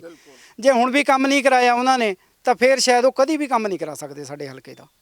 ਆਹ ਸਵਾਲ ਵੱਡਾ ਹੈ ਵੀ ਜੇ ਹੁਣ ਵੀ ਨਾ ਹੋਏ, ਦੇਖੋ ਦੇਖ ਕੇ ਆਉਂਦੇ ਦਰਸ਼ਕੋ, ਤੁਹਾਨੂੰ ਵੀ ਦਿਖਾਉਂਦੇ ਆ। ਜੇ ਉਹ ਪਾਈਪਾਂ ਦੀ ਗੱਲ ਵਸਨੀਕ ਕਰ ਰਹੇ ਆ ਤਾਂ ਝੂਠ ਨਹੀਂ ਬੋਲਦੇ ਹੋਣਗੇ। ਦੇਖ ਕੇ ਆਉਂਦੇ ਆ ਕਿ ਜੇਕਰ ਉਹ ਇਲਜ਼ਾਮ ਲੱਗਦੇ ਆ। ਇਸ ਵਕਤ ਕੈਮਰੇ ਦੀ ਨਜ਼ਰ ਨਾਲ ਤੁਹਾਨੂੰ ਜਿਹੜੀਆਂ ਪਾਈਪਾਂ ਪਈਆਂ ਹੋਈਆਂ ਨਜ਼ਰ ਆ ਰਹੀਆਂ ਨੇ ਪਿਆਰੇ ਦਰਸ਼ਕੋ, ਇਹ ਪਾਈਪਾਂ ਉਹ ਪਾਈਪਾਂ ਨੇ ਜਿਸ ਦਾ ਜ਼ਿਕਰ ਪਿੰਡ ਵਾਸੀ ਕਰ ਰਹੇ ਨੇ ਕਿ ਜਦੋਂ 2018-19 ਦੇ ਵਿੱਚ ਮੈਂਬਰ ਪਾਰਲੀਮੈਂਟ ਦੀ ਇਲੈਕਸ਼ਨ ਸੀ, ਕਿਉਂਕਿ ਅਨੰਦਪੁਰ ਸਾਹਿਬ ਦਾ ਇਹ ਲੋਕ ਸਭਾ ਹਲਕਾ ਪੈਂਦਾ ਔਰ ਮਨੀਸ਼ ਤਿਵਾੜੀ ਹੋਰੀ ਉੱਥੋਂ ਜਿੱਤ ਕੇ ਮੈਂਬਰ ਪਾਰਲੀਮੈਂਟ ਬਣਿਆ। ਸੋ ਆਪਣੀ ਪਾਰਟੀ ਦੇ ਉਸ ਵਕਤ ਦੇ ਉਮੀਦਵਾਰ ਮਨੀਸ਼ ਤਿਵਾੜੀ ਹੋਰਾਂ ਦੀ ਮਦਦ ਕਰਨ ਵਾਸਤੇ ਚਰਨਜੀਤ ਚੰਨੀ ਹੋਰੀ ਇਸ ਪਿੰਡ ਵਿੱਚ ਆਉਂਦੇ ਆ। ਕਿਹਾ ਜਾਂਦਾ ਹੈ ਕਿ ਇਸ ਪਿੰਡ ਦੇ ਪਾਣੀ ਦੀ ਨਿਕਾਸੀ, ਹਾਲਾਂਕਿ ਮੈਂ ਥੋੜਾ ਦੂਰ ਹਾਂ ਉਸ ਜਗ੍ਹਾ ਤੋਂ, ਇਸ ਸਾਈਡ ਜਿੱਧਰ ਮੇਰਾ ਹੱਥ ਹੈ ਇੱਧਰ ਪਿੰਡ ਦਾ ਟੋਭਾ ਪੈਂਦਾ, ਕਿ ਪਿੰਡ ਦੇ ਪਾਣੀ ਦੀ ਨਿਕਾਸੀ ਇਹਨਾਂ ਪਾਈਪਾਂ ਦੇ ਰਾਹੀਂ ਇੱਥੋਂ ਅੱਧਾ ਕਿਲੋਮੀਟਰ ਦੂਰ ਪੈਂਦੀ ਜਿਹੜੀ ਸਿਸਵਾ ਨਦੀ ਹੈ ਉਧਰ ਨੂੰ ਕਰ ਦਿੱਤੀ ਜਾਏਗੀ। ਪਰ ਉਹ ਐਮਪੀ ਇਲੈਕਸ਼ਨਾਂ ਵੀ ਨਿਕਲ ਗਈਆਂ। ਮਨੀਸ਼ ਤਿਵਾੜੀ ਜੀ ਇੱਥੋਂ ਮੈਂਬਰ ਪਾਰਲੀਮੈਂਟ ਵੀ ਬਣ ਗਏ, ਚਰਨਜੀਤ ਚੰਨੀ ਜੀ ਵਿਧਾਇਕ ਬਣਨ ਤੋਂ ਬਾਅਦ ਕੈਬਨਿਟ ਮੰਤਰੀ ਵੀ ਬਣ ਗਏ, ਕੈਬਨਿਟ ਮੰਤਰੀ ਤੋਂ ਬਾਅਦ ਮੁੱਖ ਮੰਤਰੀ ਵੀ ਬਣ ਗਏ। ਪਰ ਪੰਜਾਬੀ ਦਾ ਉਹ ਅਖਾਣ ਹੈ ਕਿ ਸਰਪੰਚਾਂ ਦਾ ਕਿਹਾ ਸਿਰ ਮੱਥੇ ਤੇ ਪਰਨਾਲਾ ਉੱਥੇ ਦਾ ਉੱਥੇ। ਇਹ ਪਾਈਪਾਂ ਜਿੱਥੇ ਸੀ ਉੱਥੇ ਦੀਆਂ ਉੱਥੇ ਹੀ ਨੇ। ਪਾਣੀ ਦੀ ਨਿਕਾਸੀ ਔਰ ਉਹ ਗੰਦਾ ਟੋਭਾ ਜਿੱਥੇ ਦਾ ਸੀ ਉੱਥੇ ਦਾ ਹੀ ਹੈ। ਪਾਣੀ ਦੀ ਨਿਕਾਸੀ ਕਹਿਣ ਦਾ ਭਾਵ ਇਸ ਪਿੰਡ ਦੇ ਵਿੱਚ ਹੁਣ ਤੱਕ ਨਹੀਂ ਹੋ ਪਾਈ। ਇਹ ਨੇ ਜੀ ਸਰਕਾਰੀ ਕੰਮਾਂ ਦੇ ਹਾਲ, ਔਰ ਇਹ ਜਨਤਾ ਦਾ ਪੈਸਾ ਹੈ ਜਿਹੜਾ ਇਸ ਤਰੀਕੇ ਨਾਲ ਇੱਥੇ ਬਰਬਾਦੀ ਦੀ ਧੂੜ ਫੱਕਦਾ ਹੋਇਆ ਤੁਹਾਨੂੰ ਨਜ਼ਰ ਆਏਗਾ। ਜਦੋਂ ਵੋਟਾਂ ਪੈਣੀਆਂ ਅਸੀਂ ਇਹਨਾਂ ਦਾ ਇੰਤਜ਼ਾਰ ਕਰਦੇ ਹਾਂ ਵੀ ਸਾਡੇ ਘਰਾਂ ਸਾਡੇ ਪਿੰਡ ਦੇ ਵਿੱਚ ਫਲਾਣੇ ਵਿਧਾਇਕ ਨੇ ਆਉਣਾ, ਅਸੀਂ ਉਹਨੂੰ ਵੋਟਾਂ ਪਾਉਣੀਆਂ। ਅਸੀਂ ਉਹਦਾ ਬਹੁਤ ਉਤਸ਼ਾਹ ਕਰਦੇ ਹਾਂ, ਉਹਦਾ ਸਤਿਕਾਰ ਕਰਦੇ ਹਾਂ, ਮਠਿਆਈ ਲਿਆਉਂਦੇ, ਚਾਹ ਪਿਲਾਉਂਦੇ, ਠੰਡਾ ਪਾਣੀ ਪਿਲਾਉਂਦੇ। ਪਰ ਬਾਪੂ ਉਹ ਗਲਤੀ ਵੀ ਆਪਣੀ ਹੁੰਦੀ ਹੈ ਫੋਟੋਆਂ ਖਿਚਾਉਣ ਦੇ ਮਾਰੇ। ਇੱਕ ਹੋਰ ਗੱਲ ਹੈ, ਜਦੋਂ ਅਸੀਂ ਉਹਨਾਂ ਨੂੰ ਮਿਲਣ ਜਾਂਦੇ ਹਾਂ, ਜਦ ਅਸੀਂ ਉਹਨਾਂ ਨੂੰ ਮਿਲਣ ਜਾਂਦੇ ਹਾਂ ਤਾਂ ਸਾਨੂੰ ਪੈਣੇ ਬਰਾਂਡੇ 'ਚ ਬਾਹਰ ਬਹਿ ਜਾਓ। ਅਸੀਂ ਹੁਣ ਜਾ ਕੇ ਗਏ ਹਾਂ, ਅਸੀਂ ਵੀ ਕਿਸੇ ਪਾਰਟੀ ਦੇ ਮੈਂਬਰ ਨੂੰ, ਭਾਵੇਂ ਸਾਡਾ ਪਰਿਵਾਰਕ ਮੈਂਬਰ ਉਹਨੂੰ ਬੁਲਾਉਂਦਾ ਹੋਵੇ ਵੀ ਅਸੀਂ ਬੁਲਾਉਣਾ ਆ ਜਾਓ, ਅਸੀਂ ਉਹਨਾਂ ਨੂੰ ਪਿੰਡ 'ਚ ਨਹੀਂ ਬਣਨ ਦੇਣਾ। ਇੰਨੀ ਕੁ ਜਾਗ ਆ ਗਈ ਹੁਣ। ਇੰਨੀ ਕੁ ਸਾਨੂੰ ਜਾਗ ਆ ਗਈ, ਅਸੀਂ ਡਲੇ ਮਾਰ ਕੇ ਵੀ ਭਜਾ ਸਕਦੇ ਹਾਂ। ਇਹ ਤਿੰਨ ਪਾਰਟੀਆਂ ਦਾ ਮੇਨ ਹੈ ਸਾਡੀਆਂ। ਅਸੀਂ ਇਹਨਾਂ ਪਿੰਡ ਜਿਹੜੇ ਸਾਡੇ ਪਿੰਡ ਦਾ ਸੁਧਾਰ ਨਹੀਂ ਕਰਿਆ, ਸਾਨੂੰ ਲੋਕਾਂ ਨੂੰ ਨਸ਼ਿਆਂ ਵਿੱਚ ਲਾ ਕੇ ਇਹਨਾਂ ਨੇ ਆਪਣਾ ਸਵਾਦ ਲਿਆ, ਆਪਣੇ ਕੰਮ ਸਾਰੇ ਹੈ, ਸਾਨੂੰ ਇਹਨਾਂ ਪੱਟ ਕੇ ਸਿੱਟਤਾ। ਭਾਵੇਂ ਕੋਈ ਜ਼ਿਮੀਂਦਾਰ ਹੈ, ਭਾਵੇਂ ਕੋਈ ਗਰੀਬ ਤਬਕਾ, ਉਹਨਾਂ ਦੀ ਕਿਸੇ ਦੀ ਸਾਰ ਨਹੀਂ ਲਈ। ਦਿਹਾੜੀਦਾਰ ਨੂੰ ਦਿਹਾੜੀ ਨਹੀਂ ਮਿਲੀ, ਜ਼ਿਮੀਂਦਾਰ ਨੂੰ ਰੇਟ ਨਹੀਂ ਮਿਲਿਆ, ਕਿਸੇ ਨੂੰ ਨਾ 2 ਵਿਸਵੇ ਮਿਲੇ ਨਾ 5 ਵਿਸਵੇ, ਦੂਜੀ ਦੀ ਗੱਲ ਹੈ। ਸਾੜੀਆਂ ਜਿਹੜੇ ਰਾਸ਼ਨ ਵਾਲੇ ਦਿੰਦੇ ਆ, ਕਹਿੰਦੇ ਤੁਹਾਨੂੰ ਅਸੀਂ ਫ੍ਰੀ ਰਾਸ਼ਨ ਦਿੰਦੇ ਹਾਂ, ਸਾਡਾ ਪਿੰਡ ਸਭ ਕੁਝ ਰਾਸ਼ਨ ਬੰਦ ਕਰ ਦੇं। ਸਾਨੂੰ ਸਾਡੇ ਬੱਚਿਆਂ ਨੂੰ ਨੌਕਰੀਆਂ ਦੇ ਦੇਣ, ਚੰਗੀਆਂ ਨੌਕਰੀਆਂ ਦੇਣ, ਰੁਜ਼ਗਾਰ ਦੇ ਦੇਣ। ਕਣਕਾਂ ਆਪਣੇ ਘਰਾਂ ਰੱਖ ਲਵਾਂ। ਇਹ ਸਰਕਾਰ ਨੇ ਕਾਂਗਰਸ ਨੇ ਹੁਣ ਵੀ ਰੱਖੀਆਂ ਹੀ ਆ। ਉਹ ਕਣਕਾਂ ਵੀ ਪਤਾ ਹੀ ਹੈ ਜੀ ਸਾਨੂੰ ਕਿਹੜੀਆਂ ਸਾਫ਼ ਹੋ ਕੇ ਆਉਂਦੀਆਂ ਨੇ। ਸਾਨੂੰ ਆਪਾਂ ਨੂੰ ਵੀ ਪਤਾ, ਤੁਹਾਨੂੰ ਵੀ ਪਤਾ ਕਿ ਉਹ ਕਣਕਾਂ ਕਿਹੜੀਆਂ ਹੁੰਦੀਆਂ ਨੇ। 2.5 ਸਾਲ ਹੋ ਗਏ ਤਵਾੜੀ ਸਾਹਿਬ ਨੂੰ ਬਣੇ ਨੂੰ। ਸਾਡੇ ਤਖਤ ਸ੍ਰੀ ਅਨੰਦਪੁਰ ਸਾਹਿਬ ਤੋਂ MP ਬਣਿਆ ਉਹ। 2.5 ਸਾਲ 'ਚ ਉਹ ਆਪਣੀ ਇੱਕ ਪ੍ਰਾਪਤੀ ਦੱਸ ਦੇਵੇ ਵੀ ਮੈਂ ਫਲਾਣੇ ਪਿੰਡ 'ਚ ਜਾ ਕੇ, ਫਲਾਣੇ ਸ਼ਹਿਰ 'ਚ ਜਾ ਕੇ ਮੈਂ ਲੋਕਾਂ ਨਾਲ ਮੀਟਿੰਗ ਕਰੀ ਹੈ। ਲਓ ਜੀ, ਇਹ ਸਵਾਲ ਮਨੀਸ਼ ਤਿਵਾੜੀ ਮੈਂਬਰ ਪਾਰਲੀਮੈਂਟ ਲਈ ਹੋ ਗਿਆ, ਕਿਉਂਕਿ ਇੱਕ ਸਿਰਾ ਤਾਂ ਭਗਵੰਤ ਹੋਰਾਂ ਦੇ ਸਿਰ ਜ਼ਰੂਰ ਵੱਜਦਾ ਹੈ ਕਿ ਭਗਵੰਤ ਮਾਨ ਹੋਰੀ ਜਦੋਂ 2014 ਦੇ ਵਿੱਚ ਲੋਕ ਸਭਾ ਦੀ ਇਲੈਕਸ਼ਨ ਸੰਗਰੂਰ ਤੋਂ ਜਿੱਤਦੇ ਆ, ਉਸ ਤੋਂ ਬਾਅਦ ਉਹਨਾਂ ਨੇ ਪੰਜਾਬ ਦੇ ਸਾਰੇ ਲੋਕਾਂ ਨੂੰ ਦੱਸਿਆ ਕਿ MP ਲੈਡ ਦੇ ਫੰਡ ਕਿਹੜੇ ਹੁੰਦੇ ਆ, ਕਿਹੜਾ ਫੰਡ ਕਿੱਥੇ ਖਰਚਿਆ ਜਾ ਸਕਦਾ। ਇਹੀ ਅਵੇਅਰਨੈਸ ਜਿਹੜੀ ਲੋਕਾਂ ਦੇ ਵਿੱਚ ਆਈ ਹੈ, ਤਾਂ ਹੀ ਲੋਕ ਸਵਾਲ ਕਰਨ ਦੇ ਕਾਬਲ ਬਣੇ ਆ। ਕਿਸਾਨ ਅੰਦੋਲਨ ਦੀ ਗੱਲ ਕਰਦੇ ਹਾਂ, ਇਸ ਵਕਤ ਸਭ ਤੋਂ ਦੁਨੀਆ ਦਾ ਜਿਹੜਾ ਮਹਾਨ ਅੰਦੋਲਨ ਹੈ ਉਹ ਭਾਰਤ ਦੇ ਵਿੱਚ ਲੜਿਆ ਜਾ ਰਿਹਾ। ਪੰਜਾਬ ਨੇ ਸ਼ੁਰੂਆਤ ਕੀਤੀ ਹੈ, ਬਾਕੀ ਸਾਰੇ ਸੂਬੇ ਨਾਲ ਲੱਗੇ ਆ, ਠੀਕ ਹੈ। ਜਿਹਦਾ ਜਿੰਨਾ ਯੋਗਦਾਨ ਆ ਉਹਨਾਂ ਦੇਣ ਦੀ ਕੋਸ਼ਿਸ਼ ਕਰ ਰਿਹਾ। ਉਹ ਰਾਜਨੀਤਿਕ ਪਾਰਟੀਆਂ, ਆਮ ਲੋਕ ਮੈਂ ਇਸ ਕਰਕੇ ਕਹਿ ਰਿਹਾ ਕਿ ਤੁਹਾਡੇ ਚੋਂ ਕੋਈ ਵੀ ਕਿਸੇ ਵੀ ਜਥੇਬੰਦੀ ਨਾਲ ਜੁੜਿਆ ਹੋ ਸਕਦਾ, ਕੋਈ ਕਿਸੇ ਜਥੇਬੰਦੀ ਨਾਲ ਨਹੀਂ ਜੁੜਿਆ ਹੋ ਸਕਦਾ। ਔਰ ਇਸ ਕਰਕੇ ਆਮ ਲੋਕ ਕਹਿ ਰਹੇ ਆ ਕਿ ਤੁਸੀਂ ਕਿਸੇ ਹੋਰ ਪਾਰਟੀ ਨੂੰ ਬਿਲੋਂਗ ਕਰਦੇ ਹੋ ਸਕਦੇ ਹੋ, ਇਹ ਕਿਸੇ ਹੋਰ ਨੂੰ, ਮੈਂ ਕਿਸੇ ਹੋਰ ਨੂੰ। ਪਰ ਪਿੰਡਾਂ ਦੇ ਵਿੱਚ ਰਾਜਨੀਤਿਕ ਪਾਰਟੀਆਂ ਦਾ ਵਿਰੋਧ ਇੰਨਾ ਜ਼ਿਆਦਾ ਕਿਉਂ ਹੋ ਰਿਹਾ? ਇਹਦਾ ਕੀ ਉੱਤਰ ਹੋ ਸਕਦਾ? ਇਹਦੇ ਮੁੱਖ ਦੋਸ਼ੀ ਅਸੀਂ ਆਪ ਹਾਂ ਜੀ।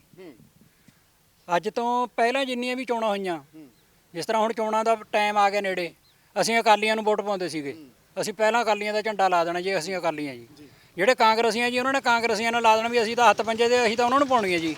ਅਸੀਂ ਆਪ ਛਿੱਤਰ ਖਾਧੇ, ਕਿਉਂਕਿ ਉਹਨਾਂ ਨੂੰ ਪਤਾ, ਸ਼੍ਰੋਮਣੀ ਅਕਾਲੀ ਦਲ ਨੂੰ ਪਤਾ ਵੀ 32-33% ਸਾਡੀ ਵੋਟ ਹੈਗੀ। ਉਧਰ ਕਾਂਗਰਸ ਨੂੰ ਪਤਾ ਵੀ 32-33 ਸਾਡੀ ਹੈਗੀ, ਵੀ ਇਹ ਤਾਂ ਪੱਕੀ ਪੈਣੀ ਓ ਪੈਣੀ। ਇਹਨਾਂ ਨੂੰ ਜੋ ਮਰਜ਼ੀ ਦਿਓ ਨਾ ਦਿਓ, ਇਹ ਤਾਂ ਭੁੱਖੇ ਰੱਖ ਲਓ, ਇਹਨਾਂ ਨੂੰ ਨੀਂਦੇ ਰੱਖ ਲਓ, ਬੇਟਾਈਮ ਜੋ ਮਰਜ਼ੀ ਕਰ ਲਓ, ਵੀ ਇਹ ਸਾਤੇ ਭੱਜ ਨਹੀਂ ਸਕਦੇ। ਇਹ ਕਿਸਾਨ ਅੰਦੋਲਨ ਦੀ ਜੈ ਜੈਕਾਰ ਹੈ, ਜਿਹਨੇ ਸਾਨੂੰ ਦੱਸਤਾ ਵੀ ਨਹੀਂ ਭਾਈ ਇਹ ਥੋੜੇ ਲਟੇਰੇ ਹੈ, ਇਹ ਥੋੜੇ ਰਾਜੇ ਨਹੀਂ ਹੈ, ਲਟੇਰੇ ਹੈ। ਸੁਖਬੀਰ ਬਾਦਲ ਨੇ ਕਦ ਕਿਸੇ ਕੋਲ ਤਾਸ਼ ਖੇਲੀ ਤੀ, ਕਦ ਕਿਸੇ ਤਾਂ ਚਾਹ ਪੀਤੀ ਦੀ। ਆਹ ਗੱਲ ਸੋਹਣੀ, ਬੜੀ ਸੋਹਣੀ ਗੱਲ ਹੈ। ਦੇਖੋ, ਉਦਾਹਰਨ ਬਿਲਕੁਲ ਸਹੀ ਹੈ। ਤੁਸੀਂ ਮੋਟਰਾਂ ਤੇ ਜਾਂਦੇ ਹੋ ਤੇ ਤਾਸ਼ਾਂ ਵੀ ਖੇਡਦੇ ਹੋ ਤੇ ਉੱਥੇ ਚਾਹ ਵੀ ਪੀਂਦੇ ਹੋ। ਫਿਰ ਅਨਾਉਂਸਮੈਂਟ ਕਰਦਾ, ਮੇਰੇ ਕੋਲ ਬੰਦਾ ਆਇਆ ਜੀ, ਮੈਨੂੰ ਕਹਿੰਦਾ ਵੀ ਮੈਨੂੰ 2 ਕਰੋੜ ਦੇ ਦਿਓ। ਉਹ ਕਹਿੰਦਾ ਮੈਂ ਕਿਹਾ ਛੱਡ ਕੇ ਆ 2 ਕਰੋੜ ਦੀ, 10-20 ਹਜ਼ਾਰ ਕਰੋੜ ਦੀ ਗੱਲ ਦੱਸ। 10-20 ਹਜ਼ਾਰ ਕਰੋੜ ਦਿੱਤਾ ਕਦੇ, ਲਾਇਆ ਕਿਤੇ? ਜੇ 10-20 ਹਜ਼ਾਰ ਕਰੋੜ ਇਲਾਕੇ 'ਚ ਲੱਗ ਜਾਏ ਤਾਂ ਬੱਚੇ ਨੂੰ ਪਤਾ ਲੱਗ ਜੂ ਵੀ ਪੈਸਾ ਲੱਗਿਆ। ਮੱਥਾ ਟੇਕਣ ਨੂੰ ਜੇਬ 'ਚੋਂ 10 ਰੁਪਏ ਦਾ ਨਿਕਲਦੇ ਨਹੀਂ, ਉਹ ਨਾਲ ਦੇ ਤੇ ਫੜ ਕੇ ਮੱਥਾ ਟੇਕਦਾ ਜੀ। ਨਾਲ ਦੇ ਤੇ ਫੜ ਕੇ ਮੱਥਾ ਟੇਕਦਾ, 20,000 ਕਰੋੜ ਕਿੱਥੇ ਦੇ ਦੂਗਾ? ਜੇ ਲੰਗਰ ਖਿਲਾਇਆ ਤਾਂ ਕਿਸਾਨਾਂ ਨੂੰ, ਸ਼੍ਰੋਮਣੀ ਅਕਾਲੀ ਦਲ ਕਹਿੰਦਾ ਵੀ ਅਸੀਂ ਭੇਜੇ ਜੀ। ਉਹ ਤੁਸੀਂ ਲੰਗਰ ਵਾਲੀ, ਤੁਸੀਂ ਇਹ ਲੰਗਰ ਗੁਰੂ ਦਾ, ਗੁਰੂ ਨਾਨਕ ਪਾਤਸ਼ਾਹ ਨੇ ਸ਼ੁਰੂ ਕੀਤਾ ਇਹ ਲੰਗਰ। ਜੇ SGPC ਸ਼੍ਰੋਮਣੀ ਗੁਰਦੁਆਰਾ ਪ੍ਰਬੰਧਕ ਕਮੇਟੀ, ਕਿਉਂਕਿ ਉਸ ਕੋਲ ਗੁਰੂ ਘਰਾਂ ਦਾ ਪ੍ਰਬੰਧ ਹੈ, ਉਹ ਆਪਣੇ ਆਪ ਦੇ ਵਿੱਚ ਸੰਸਥਾ ਹੈ, ਉਹਦੇ ਕੋਲੇ ਜਿਹੜਾ ਫੰਡ ਆਉਂਦਾ ਉਹ ਸੰਗਤ ਦਾ ਦਿੱਤਾ ਹੋਇਆ ਦਸਵੰਧ ਹੈ, ਤਾਂ ਫਿਰ ਸ਼੍ਰੋਮਣੀ ਅਕਾਲੀ ਦਲ ਨੇ ਕਿਵੇਂ ਕਹਿਤਾ ਵੀ ਉਹ ਲੰਗਰ ਅਸੀਂ ਭੇਜ ਰਹੇ ਹਾਂ? ਕਿਸੇ ਨੁਕਸਾਨ ਨਹੀਂ ਕਰ ਸਕਦੇ। ਇਹ ਲੋਕਾਂ ਦੀ, ਜਨਤਾ ਦੀ ਉਹ ਸੇਵਾ, ਜਨਤਾ ਹੀ ਖਾ ਸਕਦੀ ਹੈ। ਜਿਹੜੇ ਲੀਡਰ ਹੈ ਇਹ ਤਾਂ ਆਪਣਾ ਨਾਮ ਚੁਕਾਉਣ ਦੀ ਖਾਤਰ ਵੀ ਆਪਣਾ ਨਾਮ ਰੱਖਦੇ ਨੇ ਵੀ ਅਸੀਂ ਸ਼੍ਰੋਮਣੀ ਕਮੇਟੀ ਭੇਜਤੀ ਜੀ, ਲੰਗਰ ਦੇ ਦਿੱਤਾ, ਫਲਾਣਾ ਕਰਤਾ। ਜਦ ਕਿ ਭਾਵੇਂ ਕੋਈ ਕੁਆਂਟਲ ਵਾਲਾ, ਭਾਵੇਂ 20 ਕਿਲੋ ਵਾਲਾ, ਉਹਦਾ ਲੰਗਰ ਦੇ ਹਿੱਸਾ ਪੈ ਰਿਹਾ, 10 ਰੁਪਏ ਵਾਲਾ ਦੇ ਵੀ ਪੈਂਦਾ, 100 ਦਾ ਵੀ ਪੈਂਦਾ। ਜਿਹੜੇ ਲੀਡਰ ਹੈ ਇਹ ਕੋਈ ਹਿੱਸਾ ਨਹੀਂ ਪਾਉਂਦੇ, ਭਾਵੇਂ ਕੋਈ ਛੋਟਾ ਹੋਵੇ ਬੜਾ ਹੋਵੇ, ਲੀਡਰ ਦਾ ਇੱਕ ਵੀ ਗੁਰਦਾ 'ਚ ਕੋਈ ਹਿੱਸਾ ਨਹੀਂ। ਲੀਡਰ ਪਾਉਂਦੇ ਆ ਹਿੱਸਾ, ਮਾਈਕ ਤੇ ਬੋਲ ਕੇ ਪਾਉਂਦੇ ਆ ਜੀ ਇਕੱਲਾ। ਉਹ ਸਰਕਾਰੀ ਇੱਕ ਮੁਲਾਜ਼ਮ ਹੈਗਾ, 40 ਸਾਲ ਨੌਕਰੀ ਕਰਦਾ ਜੀ। 40 ਸਾਲਾਂ ਦੇ ਵਿੱਚ ਉਸ ਨੂੰ ਪੈਨਸ਼ਨ ਬੜੀ ਔਖੀ ਮਿਲਦੀ ਹੈ। ਉਹ ਵੀ ਬਹੁਤ ਘਟਾ ਵਧਾ ਕੇ, ਹੁਣ ਦੇਖੋ 4 ਸਾਲ ਹੋ ਗਏ, 5 ਸਾਲ ਹੋ ਗਏ, ਗੌਰਮੈਂਟ ਨੇ ਕਿਸੇ ਮੁਲਾਜ਼ਮ ਨੂੰ ਦੀਏ ਨਹੀਂ, ਕਿਸੇ ਨੂੰ ਕੁਛ ਨਹੀਂ ਦਿੱਤਾ ਹੈਗਾ। ਇਹਨਾਂ ਦਾ ਖਜ਼ਾਨਾ ਖਾਲੀ ਹੈ। ਤੇ ਬਾਕੀ ਹੁਣ ਆਣ ਕੇ ਆਪ 5-5 10-10 ਪੈਨਸ਼ਨਾਂ ਲੈ ਰਹੇ। ਬਾਦਲ ਕੀ ਕਰ ਰਿਹਾ? ਅੱਜ ਘਰੇ ਬੈਠਿਆ ਠੁਰ ਕਰ ਰਿਹਾ, ਉਸ ਨੂੰ ਪੈਨਸ਼ਨ ਹੈਗੀ। ਸੁਖਬੀਰ ਬਾਦਲ ਨੂੰ ਪੈਨਸ਼ਨ ਹੈਗੀ। ਹੁਣ ਕਿਸਾਨਾਂ ਬਾਬਤ ਜੋ ਇਹਨਾਂ ਨੇ ਫੈਸਲਾ ਲਿਆ ਹੈਗਾ ਹਰਸਿਮਰਤ ਕੌਰ ਬਾਦਲ ਨੇ ਵਿੱਚ ਬੈਠ ਕੇ ਸਾਈਨ ਕੀਤੇ ਹੈਗੇ, ਅੱਜ ਕਹਿੰਦੇ ਅਸੀਂ ਕਿਸਾਨਾਂ ਦੇ ਨਾਲ ਹੈਗੇ। ਇਹ ਮਤਲਬ ਨਹੀਂ ਹੋਣਾ ਚਾਹੀਦਾ ਵੀ ਤੁਸੀਂ ਕਿਸਾਨਾਂ ਨਾਲ ਥੇ, ਜੇ ਪਹਿਲਾਂ ਹੀ ਸਾਈਨ ਨਾ ਕਰਦੇ ਹੁਣ ਦੌੜਨ ਕੀ ਲੋੜ ਇਹਨਾਂ ਨੂੰ ਕਿਸਾਨਾਂ ਮਤਾ। ਇੱਕ ਬੁਢਾਪਾ ਹੈਂ? ਪੈਨਸ਼ਨ ਇੱਕ ਹੁਣ ਤੱਕ ਤਾਂ 500 ਰੁਪਏ ਹੀ ਦਿੱਤੀ ਹੈ, ਪਹਿਲਾਂ 250 ਸੀਗੀ। 250 ਨਾਲ ਇੱਕ ਡਾਕਟਰ ਪੇ ਥੱਪੜ ਮਾਰ ਕੇ ਖੋਲ ਹੁੰਦਾ 250 ਰੁਪਏ, ਬਾਕੀ ਮਹੀਨਾ ਉਹ ਕਿਵੇਂ ਪਾਰ ਕਰੂਗਾ। ਦੂਜੀ ਗੱਲ ਹੁਣ ਇਹ 1500 ਤੇ ਆ ਗਏ, 1500 ਵਿੱਚ ਵੀ ਇੰਨੀਆਂ ਸ਼ਰਤਾਂ ਰੱਖਤੀਆਂ। ਰਿਟਾਇਰਮੈਂਟ ਹੁਣ ਤੁਹਾਨੂੰ ਮਤਲਬ ਇੱਕ ਵਿਧਾਇਕ 5 ਵਾਰ ਵਿਧਾਇਕ ਬਣ ਗਿਆ, ਉਹਨੂੰ 5 ਪੈਨਸ਼ਨਾਂ। ਜਿਹੜਾ ਬੰਦਾ ਹੁਣ ਜ਼ਿਮੀਂਦਾਰ ਉਹਨੂੰ ਆਪਣੀ ਜ਼ਮੀਨ ਨਿਆਣੇ ਨੂੰ ਦੇਤੀ, 60 ਸਾਲ ਦਾ 65 ਦਾ ਹੋ ਗਿਆ, ਉਹ ਪਹਿਲਾਂ ਤਾਂ 5 ਸਾਲ ਉਮਰੇ ਵਧਾਤੀ, 60 ਤੇ 65 ਕਰਤੀ। ਉਹਦੇ ਬਾਅਦ ਰੁਪਈਆ 1500, ਫਿਰ ਸ਼ਰਤਾਂ ਇੰਨੀਆਂ ਕਰਤੀਆਂ ਵੀ ਉਹ ਮੇਰੇ ਵਰਗੇ ਦੀ ਲੱਗ ਜਾਣੀ, 3 ਕਿੱਲੇ ਵਾਲੇ ਦੀ ਨਹੀਂ ਜੀ ਲੱਗਣੀ। 3 ਕਿੱਲੇ ਵਾਲੇ ਦੀ ਕਿੰਨੀ 1.5 ਲੱਖ ਆਮਦਨ ਹੋਈ। ਜੇ ਮੀਆਂ ਬੀਬੀਆਂ 75 ਹਜ਼ਾਰ ਆਇਆ, ਜੇ ਕਿਤੇ ਕੋਈ ਇਲਾਜ ਕਰਾਉਣਾ ਪੈ ਜਾਏ ਕਿੱਥੇ ਜਾਊਗਾ ਉਹ। 2500 ਰੁਪਈਆ ਕਿਆ ਮੈਂ 1500 ਕਿਆ ਮੈਨੇ ਰੱਖਦਾ, ਹਰਿਆਣੇ 'ਚ ਨਾਲ 2500 ਹੈ। ਇਹ ਸਵਾਲ ਵੱਡੇ ਆ ਪਿਆਰੇ ਦਰਸ਼ਕੋ, ਔਰ ਇਸੇ ਕਰਕੇ ਮੈਂ ਸਵਾਲਾਂ ਦੇ ਸਿਲਸਿਲੇ ਘੱਟ ਕੀਤੇ ਆ, ਕਿਉਂਕਿ ਜਿਹੜੀਆਂ ਆਪਣੀਆਂ ਦਿੱਕਤਾਂ ਜਦੋਂ ਆਪ ਸਾਹਮਣੇ ਆਉਂਦੀਆਂ ਤਾਂ ਫਿਰ ਸਾਨੂੰ ਇਹ ਅਹਿਸਾਸ ਹੁੰਦਾ ਕਿ ਅਸੀਂ 70-75 ਸਾਲਾਂ 'ਚ ਗਲਤੀਆਂ ਕੀ ਕੀਤੀਆਂ। ਇਹ ਗਲਤੀਆਂ ਸਾਡੀਆਂ ਆਪਣੀਆਂ ਨੇ ਔਰ ਖਿਮਿਆਜੇ ਵੀ ਸਾਨੂੰ ਭੁਗਤਣੇ ਪੈਣਗੇ ਔਰ ਬਦਲਣਾ ਵੀ ਫਿਰ ਸਾਨੂੰ ਇਹ ਪਏਗਾ। ਇਹ ਗੱਲ ਜਦੋਂ ਜਨਤਾ ਸਮਝ ਜਾਏਗੀ, ਸਿੱਖ ਜਾਏਗੀ, ਔਰ ਜਦੋਂ ਮੀਡੀਆ ਅਦਾਰੇ ਨਿਰਪੱਖ ਹੋ ਕੇ ਜਨਤਾ ਦੀ ਆਵਾਜ਼ ਲੀਡਰਾਂ ਤੱਕ ਔਰ ਲੀਡਰਾਂ ਦੀ ਸਮਝ ਔਰ ਪਹੁੰਚ ਜਨਤਾ ਤੱਕ ਆਪਣੇ ਰਾਹੀਂ ਮੀਡੀਆ ਅਦਾਰੇ ਪਹੁੰਚਾਉਣ ਲੱਗ ਜਾਣਗੇ, ਉਦੋਂ ਬਦਲਾਅ ਦੀ ਸੰਭਾਵਨਾ ਦੀ ਸ਼ੁਰੂਆਤ ਹੋ ਸਕਦੀ ਹੈ। ਜੀ ਕੁਛ ਕਹਿ ਰਹੇ ਸੀ ਤੁਸੀਂ? ਦੇਖੋ, ਇੱਕ MP ਤੋਂ ਸਾਡੇ ਪਿੰਡਾਂ ਨੂੰ ਪਤਾ ਲੱਗਿਆ ਵੀ ਇੱਕ MP ਨੂੰ 5 ਕਰੋੜ ਰੁਪਈਆ ਇੱਕ ਆਪਣੇ ਹਲਕੇ ਵਾਸਤੇ ਮਿਲਦਾ। ਹਾਂ, ਇਹ 1 ਸਾਲ ਦਾ ਮਿਲਦਾ ਔਰ 5 ਸਾਲ ਦੀ ਟੈਨਿਓਰ ਦਾ 25 ਕਰੋੜ 25 ਕਰੋੜ ਆ ਗਿਆ। ਔਰ ਸਾਡੇ ਲੋਕਾਂ ਨੂੰ ਤਾਂ ਇਹ ਨਹੀਂ ਪਤਾ ਹੈਗਾ ਵੀ ਕਿੰਨਾ ਪੈਸਾ ਮਿਲਦਾ ਇੱਕ MP ਨੂੰ, ਕਿੰਨਾ MLA ਨੂੰ ਮਿਲਦਾ ਹੈਗਾ। ਉਹ ਵੀ ਆਮ ਆਦਮੀ ਪਾਰਟੀ ਦੇ ਭਗਵੰਤ ਮਾਨ ਨੇ ਦੱਸਣਾ ਸ਼ੁਰੂ ਕੀਤਾ ਸੀ। ਭਗਵੰਤ ਮਾਨ ਨੇ ਸਾਰੇ ਆਮ ਪ੍ਰਾਈਮ ਮਿਨਿਸਟਰ ਕੇ ਮੂਹਰੇ ਖੜ ਕੇ ਇਹ ਗੱਲ ਕਹੀ ਹੈਗੀ। ਸਾਡੇ ਲੋਕਾਂ ਨੂੰ ਤਾਂ ਪਤਾ ਹੀ ਨਹੀਂ ਹੈ ਕਿੰਨਾ ਪੈਸਾ ਮਿਲਦਾ। ਸਾਡੇ ਬੱਚਿਆਂ ਨੂੰ ਤਾਂ ਨਸ਼ਾ ਬਣ ਦਿਆ ਜਾਂ ਨਸ਼ਾ ਬਣ ਦਿਆ। ਇੱਕ MLA ਆ ਗਿਆ, MLA की सीट ਤੇ ਵੋਟਾਂ ਲੈਣੀਆਂ ਉਸਨੇ, ਉਹ ਕਹਿੰਦਾ ਵੀ ਇੱਕ ਬੰਦੇ ਨੂੰ ਬੋਤਲਾਂ ਦੇ ਜਾਣੀਆਂ, ਉਹਨੇ 4-4 ਬੰਦੇ ਖਰੀਦ ਲੈਣੇ ਇੱਕ ਬੋਤਲ ਤੇ। ਸਾਡੇ ਬੰਦੇ ਤਾਂ ਉਈਓ ਇਹ ਨਸ਼ਿਆਂ ਕੇ ਵਿੱਚ ਖਰੀਦ ਲੈਂਦੇ ਕਿ ਜਾਣੀ ਕਿ ਸਾਡੇ ਬੱਚਿਆਂ ਨੂੰ ਨਸ਼ਾ ਨਹੀਂ ਚਾਹੀਦਾ। ਸਾਡੇ ਬੱਚਿਆਂ ਨੂੰ ਇਹ ਹੈ ਵੀ ਨੌਕਰੀਆਂ ਦਿਓ, ਸਾਨੂੰ ਆਟਾ ਦਾਲ ਸਕੀਮ ਕੀ ਵੀ ਲੋੜ ਨਹੀਂ ਹੈਗੀ। ਸਾਨੂੰ ਸਾਡੇ ਬੱਚਿਆਂ ਨੂੰ ਨੌਕਰੀ ਦੇ ਦਿਓ। ਇਹ ਜਿਹੜੇ ਅੱਜ ਗਲੀਆਂ 'ਚ ਰੁਲਦੇ ਫਿਰਦੇ ਆ, ਅਵਾਰਾਗਰਦੀ ਕਰਦੇ ਆ, ਉਹ ਅਵਾਰਾਗਰਦੀ ਨਹੀਂ ਕਰੂੰਗੇ। ਉਹਨੂੰ ਪਤਾ ਰਹੂੰਗਾ ਵੀ ਮੈਂ ਡਿਊਟੀ ਜਾਣਾ, ਮੈਂ ਆਪਣਾ ਪਰਿਵਾਰ ਪਾਲਣਾ, ਆਪਣੇ ਰਿਸ਼ਤੇਦਾਰੀਆਂ ਚਲਾਉਣੀਆਂ, ਆਪਣੇ ਬੱਚੇ ਵਿਆਹੁਣੇ ਹੈਗੇ, ਠੀਕ ਹੈ ਜੀ। ਉਸਕੇ ਕੋਲ ਇਹ ਨਸ਼ਾ ਮਤਲਬ ਨੂੰ ਧਿਆਨ ਹੀ ਨਹੀਂ ਜਾਊਂਗਾ। ਨੌਜਵਾਨ ਭਾਜੀ, ਤੁਸੀਂ ਨੌਜਵਾਨੀ ਕੀ ਚਾਹੁੰਦੀ ਹੈ ਕਿ ਆਉਣ ਵਾਲੇ ਸਮੇਂ 'ਚ ਕੀ ਬਦਲਾਅ ਹੋਣ ਤਾਂ ਕਿ ਇੱਕ ਚੰਗਾ ਦੇਸ਼ ਔਰ ਚੰਗੇ ਪਿੰਡ ਬਣ ਸਕਣ ਸਾਡੇ ਘੱਟੋ ਘੱਟ? ਨੌਜਵਾਨੀ ਪਹਿਲਾਂ ਤਾਂ ਰੋਜ਼ਗਾਰ ਦਿਓ ਜੀ। ਜੇ ਰੋਜ਼ਗਾਰ ਸਹੀ ਹੋਏਗਾ ਤਾਂ ਨੌਜਵਾਨੀ ਆਪੇ ਨਸ਼ੇ ਵੱਲ ਨੂੰ ਨਹੀਂ ਜਾਊਗੀ। ਸਹੀ ਸੇਧ ਮਿਲੇ ਵੀ ਹਾਂ, ਕੋਈ ਕਰਪਸ਼ਨ ਨਾ ਹੋਵੇ। ਮੇਨ ਤਾਂ ਜਿੱਦਾਂ ਹੁਣ ਕੋਈ ਵੀ ਛੋਟਾ ਮੋਟਾ ਕੰਮ ਕਰਾਉਣਾ ਪਹਿਲਾਂ ਰਿਸ਼ਵਤ ਦੇਣੀ ਪੈਂਦੀ ਹੈ, ਚਾਹੇ ਆਪਣੇ ਹੱਕ ਦਾ ਹੀ ਹੋਵੇ ਤਾਂ ਵੀ ਰਿਸ਼ਵਤ ਦੇਣੀ ਜ਼ਰੂਰੀ ਹੈ ਆਪਾਂ ਨੂੰ। ਜੇ ਕਰਪਸ਼ਨ ਹੀ ਨਹੀਂ ਦੂਰ ਹੋਏਗੀ ਤਾਂ ਸਾਰਾ ਕੁਝ ਸਹੀ ਹੋਏਗਾ, ਜੇ ਕਰਪਸ਼ਨ ਦੂਰ ਹੋ ਜਾਏ ਆਪਣੇ। ਸੋ ਪਿਆਰੇ ਦਰਸ਼ਕੋ, ਕੁੱਲ ਮਿਲਾ ਕੇ ਅੱਜ ਦੀ ਵਿਜ਼ਨ ਪੰਚਾਇਤ ਦੇ ਵਿੱਚ ਜਿਹੜੇ ਮਸਲੇ ਚੁੱਕੇ ਗਏ ਨੇ ਸੱਚਮੁੱਚ ਇਹ ਗੰਭੀਰ ਨੇ, ਕਿਉਂਕਿ ਇਹਨਾਂ ਮਸਲਿਆਂ ਦੀ ਪਹੁੰਚ ਸਿਰਫ ਇੱਥੋਂ ਇੱਕ ਪਿੰਡ ਤੱਕ ਸੀਮਤ ਨਹੀਂ ਹੈ। ਇਹਨਾਂ ਮਸਲਿਆਂ ਦੀ ਪਹੁੰਚ ਸੰਪੂਰਨ ਪੰਜਾਬ ਨੂੰ, ਸਾਰੇ ਦੇ ਸਾਰੇ ਪੰਜਾਬ ਨੂੰ ਆਪਣੇ ਕਲਾਵੇ ਦੇ ਵਿੱਚ ਲੈਂਦੀ ਹੈ। ਉਹ ਚਾਹੇ ਰੋਜ਼ਗਾਰ ਦਾ ਮਸਲਾ ਹੋਵੇ, ਚਾਹੇ ਉਹ ਮਸਲਾ ਨਸ਼ਿਆਂ ਦਾ ਹੋਵੇ, ਚਾਹੇ ਭ੍ਰਿਸ਼ਟਾਚਾਰ ਦਾ ਮਸਲਾ ਹੋਵੇ, ਤੇ ਚਾਹੇ ਸਾਡੇ ਲੀਡਰਾਂ ਦੇ ਉਹਨਾਂ ਦੇ ਉੱਤੇ ਉੱਠਦੇ ਉਹ ਸਵਾਲ ਹੋਣ ਕਿ ਵੋਟਾਂ ਵੇਲੇ ਇਹ ਰਾਜੇ ਹੋ ਜਾਂਦੇ ਆ, ਯਾਨੀ ਕਿ ਉਦੋਂ ਲੋਕ ਰਾਜੇ ਹੁੰਦੇ ਆ ਔਰ ਵੋਟਾਂ ਤੋਂ ਬਾਅਦ ਸਾਨੂੰ ਪਤਾ ਹੈ ਕਿ ਇਸ ਰਾਜੇ ਦਾ ਹਾਲ ਅਸਲ ਦੇ ਵਿੱਚ ਕੀ ਹੋ ਰਿਹਾ ਹੁੰਦਾ। ਜੁੜੇ ਰਹੋ ਵਿਜ਼ਨ ਪੰਜਾਬ ਟੀਵੀ ਦੇ ਨਾਲ। ਕਿਸੇ ਹੋਰ ਵਿਜ਼ਨ ਪੰਚਾਇਤ ਨਾਲ ਫਿਰ ਤੋਂ ਰੂਬਰੂ ਕਰਾਵਾਂਗੇ ਤਾਂ ਕਿ ਅਸਲ ਮੁੱਦਿਆਂ ਦੇ ਮੁਖਾਤਿਬ ਹੋ ਸਕੀਏ ਔਰ ਅਸਲ ਮੁੱਦਿਆਂ ਨੂੰ ਹੱਲ ਕਰਾਉਣ ਦੇ ਲਈ ਆਵਾਜ਼ ਹਮੇਸ਼ਾ ਬੁਲੰਦ ਕਰਦੇ ਰਹਿ ਸਕੀਏ। ਆਪਣੇ ਕੈਮਰਾ ਸਹਿਯੋਗੀ ਗੁਰਸਿਮਰਨ ਦੇ ਨਾਲ ਪਿੰਡ ਸੋਤਲ ਕੀ ਬਾਬੇ ਤੋਂ Prince Bhardwaj, vision Punjab TV ਦੇ ਲਈ।